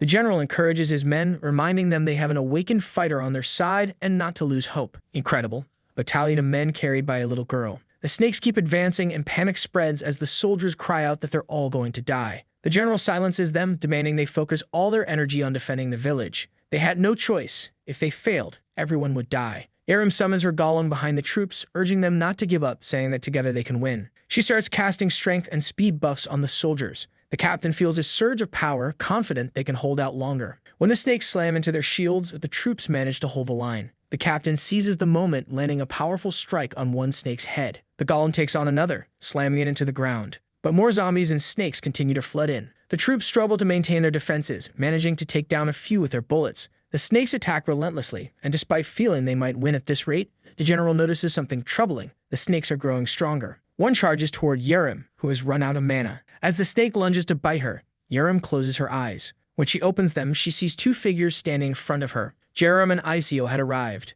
Jerem tells her to rest, noticing how exhausted she looks. He praises her efforts and asks if she's hurt. Jerem runs to him, admitting she was terrified. Jerem reassures her, saying it's thanks to her that lives were saved. Facing the snakes, Jerem declares it's their turn now. He observes the snakes and remarks that they resemble the creatures they fought at the hospital. Perhaps they've come seeking revenge for their fallen comrades. Suddenly, the 5 snakes merge into one colossal entity, now with a massive glowing crystal on its forehead. Izio smirks, saying this fight is finally worth it. Jerem agrees, but suggests they first test its strength. The pair charge forward. From a distance, the squad leader warns them to be careful. Jerem, with his blue fire dragon, engages the snake. It's as if the quality of the battle has skyrocketed.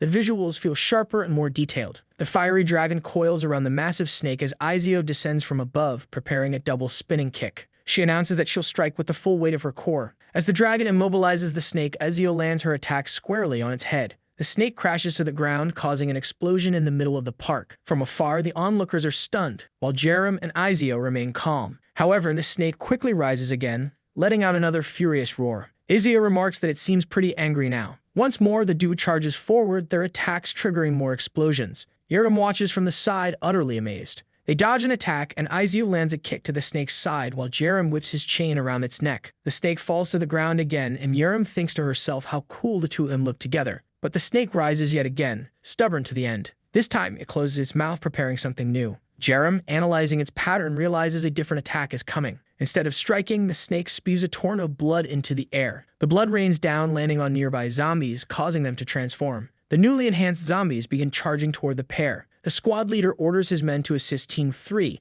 but their bullets are useless against the reinforced zombies. One soldier observes that their skin is as tough as the snakes, but Izio simply stretches her leg and delivers a crescent kick. The zombies are effortlessly sliced in half by the chain, leaving the pavement littered with bodies. The squad leader is in disbelief at how strong the duo is, but the snake's remains start moving independently, reassembling into its original form. Though battered, it looks intact. Suddenly, it changes direction, attempting to flee. Jerem declares that if it's trying to escape, it's time to end this. He and Izio give chase. Meanwhile, elsewhere in the city, Hyung-seok rides in a truck with reinforcements, not expecting to encounter a creature with a yellow core so soon. All he wants is for Team 3 to hold out long enough. He urges his men to prepare for the battlefield and not disappoint him. The troops shout their understanding as the convoy pushes forward. When they finally arrive at the base, the soldiers note that it already seems secure. The other commander approaches Hyung-seok, who asks where the monster is. The commander explains that it escaped and Team 3 is in pursuit. It shouldn't take long. Just then, an explosion occurs behind the building. Hyung-seok orders reinforcements to assist Team 3 while they secure the base. However, as the men agree, 2 figures appear from behind. It's Jerem and Izio. The commander asks if the creature got away, and Hyung-seok also wants to know what happened. Jerem calmly replies that it's been dealt with. The commander can't believe it and asks if he means the monster with the yellow core in its head. Jerem reveals the yellow core as proof. Hyung-seok finds himself in a dilemma. Everyone had heard rumors about Jerem being the true monster in disguise. Jerem casually suggests that their arrival is perfect for helping with reconstruction efforts. The scene shifts to Paradise's base, where guards stand bored at the gates. Suddenly, one of them spots the Hammer Gang approaching Mad Max style. One guard grabs his walkie-talkie, urgently calling for reinforcements. At the front of the convoy, the bald leader, Quack Duple, stands atop a truck resembling Optimus Prime. He mocks the guards, asking if they really think this setup can stop them. Quack Duple, leader of the Hammer Gang, laughs and declares that Sanctuel is finished. He orders his men to accelerate. It's time to avenge their fallen comrades. The convoy speeds toward the gates as the guards desperately begin firing. But Quack activates his unique ability, vehicle modification. Suddenly, his truck transforms, sprouting two massive arms that slam into the gate. The Hammer Gang cheers, telling their boss not to steal all the glory as their own vehicles begin transforming. Meanwhile, back at the satellite village, Yerim is using her magic to assist with repairs. Those who were exhausted suddenly feel revitalized and much stronger. Even Hyung-suk is impressed by the little girl's contributions. Productivity has increased tenfold thanks to her presence. He thanks Yerim, saying she's helped him to ease the village's burdens. Yerim modestly replies that she's only helping because Yerim asked her to and she likes helping others. Curious, Hyung-suk asks if she was originally awakened. Yerim reveals that she wasn't. Her awakening happened thanks to Yerim. Hyung-suk grows suspicious. Why is Yerim the only child in the camp to have awakened? It's almost as if Yerim somehow knew she could awaken. When he pats her head, Yerim pulls away, saying only Yerim is allowed to do that. Hyung-suk apologizes, joking that he's jealous of Yerim. Inwardly, he's unsettled. Yerim has immense strength, popularity, and charisma. Could it be that he also has an ability to recognize potential awakenings in others?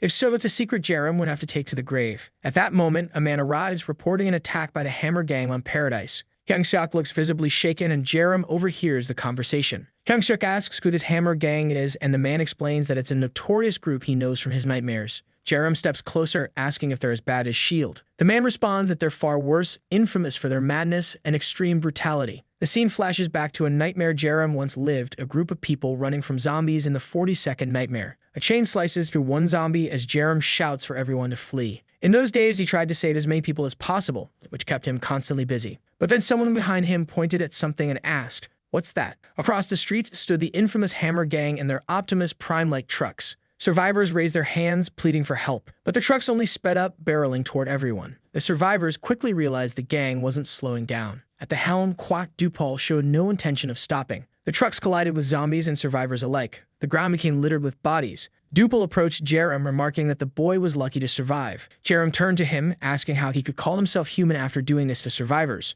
Duple feigned innocence, claiming he thought they were all zombies. He justified his actions by saying he was certain they had been bitten and killed them to prevent risk. Yerim yelled that it made no sense to assume that without checking first. Duple retorted, asking if Yerim was willing to take responsibility for the risk his men would face. If not, he should shut up. That was Yerim's first encounter with Duple. Back in the present, Aizu expresses her disbelief that someone would run over survivors. Yerim assures her he knows how terrible these people are. At that moment, Hyung-suk receives an urgent report about a terrorist attack and requests immediate assistance. Yerim tells Aizu they'll head out on the bike, calling her to join him. They speed down the road. Along the way, Yerim asks if she heard the details. He activates his invisibility skill, surprising Aizu. Upon arriving at the scene, they see Optimus Prime-like trucks tearing apart the base. A direct battle between Duple and Sanctuel is underway, a clash of titans in their later years. Despite his age, Sanctuel leaps into action, activating his Rain skill, which allows him to draw strength from his subordinates. He strikes Duple with a powerful blow to the knee, channeling power through his staff. Electricity crackles, forcing Duple to step back. Sanctuel regrets not dealing with these people sooner. Yerim activates his analysis ability. Duple's vehicle is revealed to be an E-rank item enhanced with skills and magical stones. Duple himself is an E-rank mana user specializing in mechanics. Duple taunts Sanctuel, asking how long he'll keep running like a rat. Sanctuel counters, reminding him who ran away last time. Enraged, Duple vows to kill Sanctuel today for what he did to his brother. His right arm morphs into a flamethrower, unleashing an attack. Sanctuel, unfazed, spins his staff, borrowing more power from his men. The flames dissipate as Sanctuel holds his ground, but Duple presses on. Just as things heat up, a blue chain slices through Duple's mechanical contraption, tearing it apart. Duple is stunned, unable to comprehend who could be stronger than Sanctuel. Yerim and Aizu step forward, asking if the commander is alright. Sanctuel praises Yerim's timing, instructing him to end the terrorist threat. Duple, realizing the tables have turned, grows visibly anxious. In the next scene, Duple is captured, bound at Sanctuel's mercy. Sanctuel thanks Yerim and Aizu, crediting them for minimizing casualties. For Yerim, this is perfect.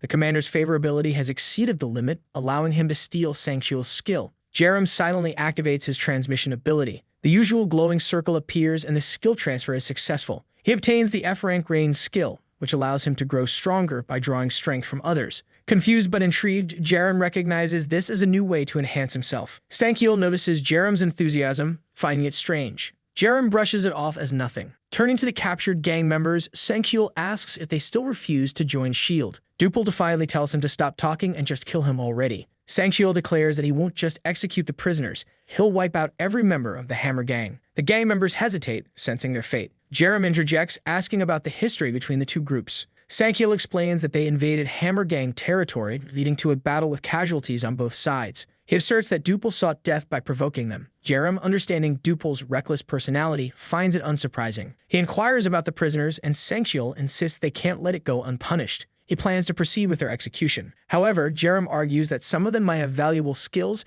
and it would be a waste to kill them outright. Stankiel acknowledges Jerem's proposal but expresses doubt, saying they've run out of ways to persuade the Hammer Gang. Even threatening their families hadn't worked. Jerem confidently suggests giving him 3 days to try again. Stankiel hesitates, questioning if such a short time would be enough. Jerem assures him that if he fails, they can proceed with the execution as planned. Seeing no harm in the delay, Stankiel agrees, appreciating Jerem's enthusiasm. He orders the soldiers to transport the prisoners to the detention camp, and the battlefield is cleared. Izio asks Jerem what they're doing next. Jerem explains that it's time to test a new ability. Curious, Izio presses for details, but Jerem simply states, actions speak louder than words. He activates Rain, setting its power to maximum level 10. Immediately, he feels an intense drain on his mana, but also an overwhelming surge of strength. Energy courses through his body, leaving Izio astonished at his transformation. Jerem slams his fist into the ground, creating a shockwave far more powerful than he anticipated. Izio rushes over, jokingly asking if he's on steroids. Jerem explains that the skill consumes a massive amount of mana, wondering aloud how Stankiel manages to use it so effectively. When Izio inquires further, Jerem awkwardly deflects, his mind racing with thoughts of how dangerous Stankiel truly is. Izio then asks if he really plans to persuade the Hammer Gang, given how stubborn they seem. Jerem replies that there are countless methods to achieve his goal. He adds that their next step is to visit the gang's base. Confused, Izio asks what difference that will make. Jerem explains that the gang's base holds something critical, Dupul's granddaughter, who has the ability to awaken others. This revelation leaves Izio perplexed. Jerem recalls his first encounter with Dupul and how shocked he was by what he learned. In his 43rd nightmare, he decided to investigate the Hammer Gang to understand their inner workings. One night, a drunk Stankiel told Jerem why the gang was called the Hammer Gang. Jerem, uninterested, tried to brush it off, but Stankiel insisted on telling the story anyway. He showed Jerem an old photo of a young girl in a workshop named the Hammer, proudly explaining that it was where he used to work before everything fell apart. Jerem asked if the girl in the photo was Suryan. Stankiel confirmed, bragging about her brilliance. She was a prodigy who excelled in school, managing contracts and processes before even graduating. If the world hadn't fallen into chaos, she would have been famous. At that moment, Suryan entered the room, scolding her grandfather for drinking too much.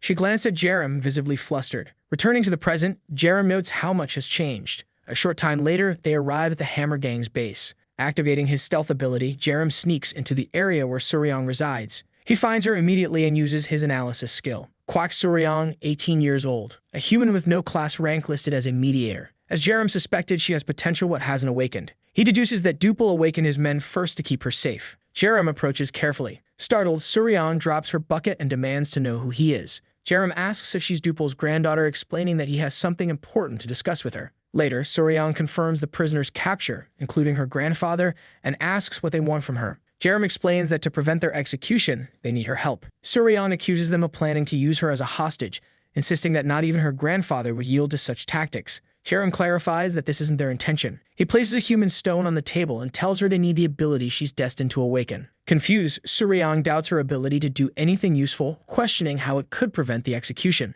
Jerem assures her that he has a strong feeling she'll awaken something invaluable. Reluctantly, Suryan takes the stone and agrees to try. The item is consumed and a glowing system window appears. She gains the unique ability to give a like know this video that helps Mamoru make more juicy content for his viewers, activate the cheeky little bell, and I'm out.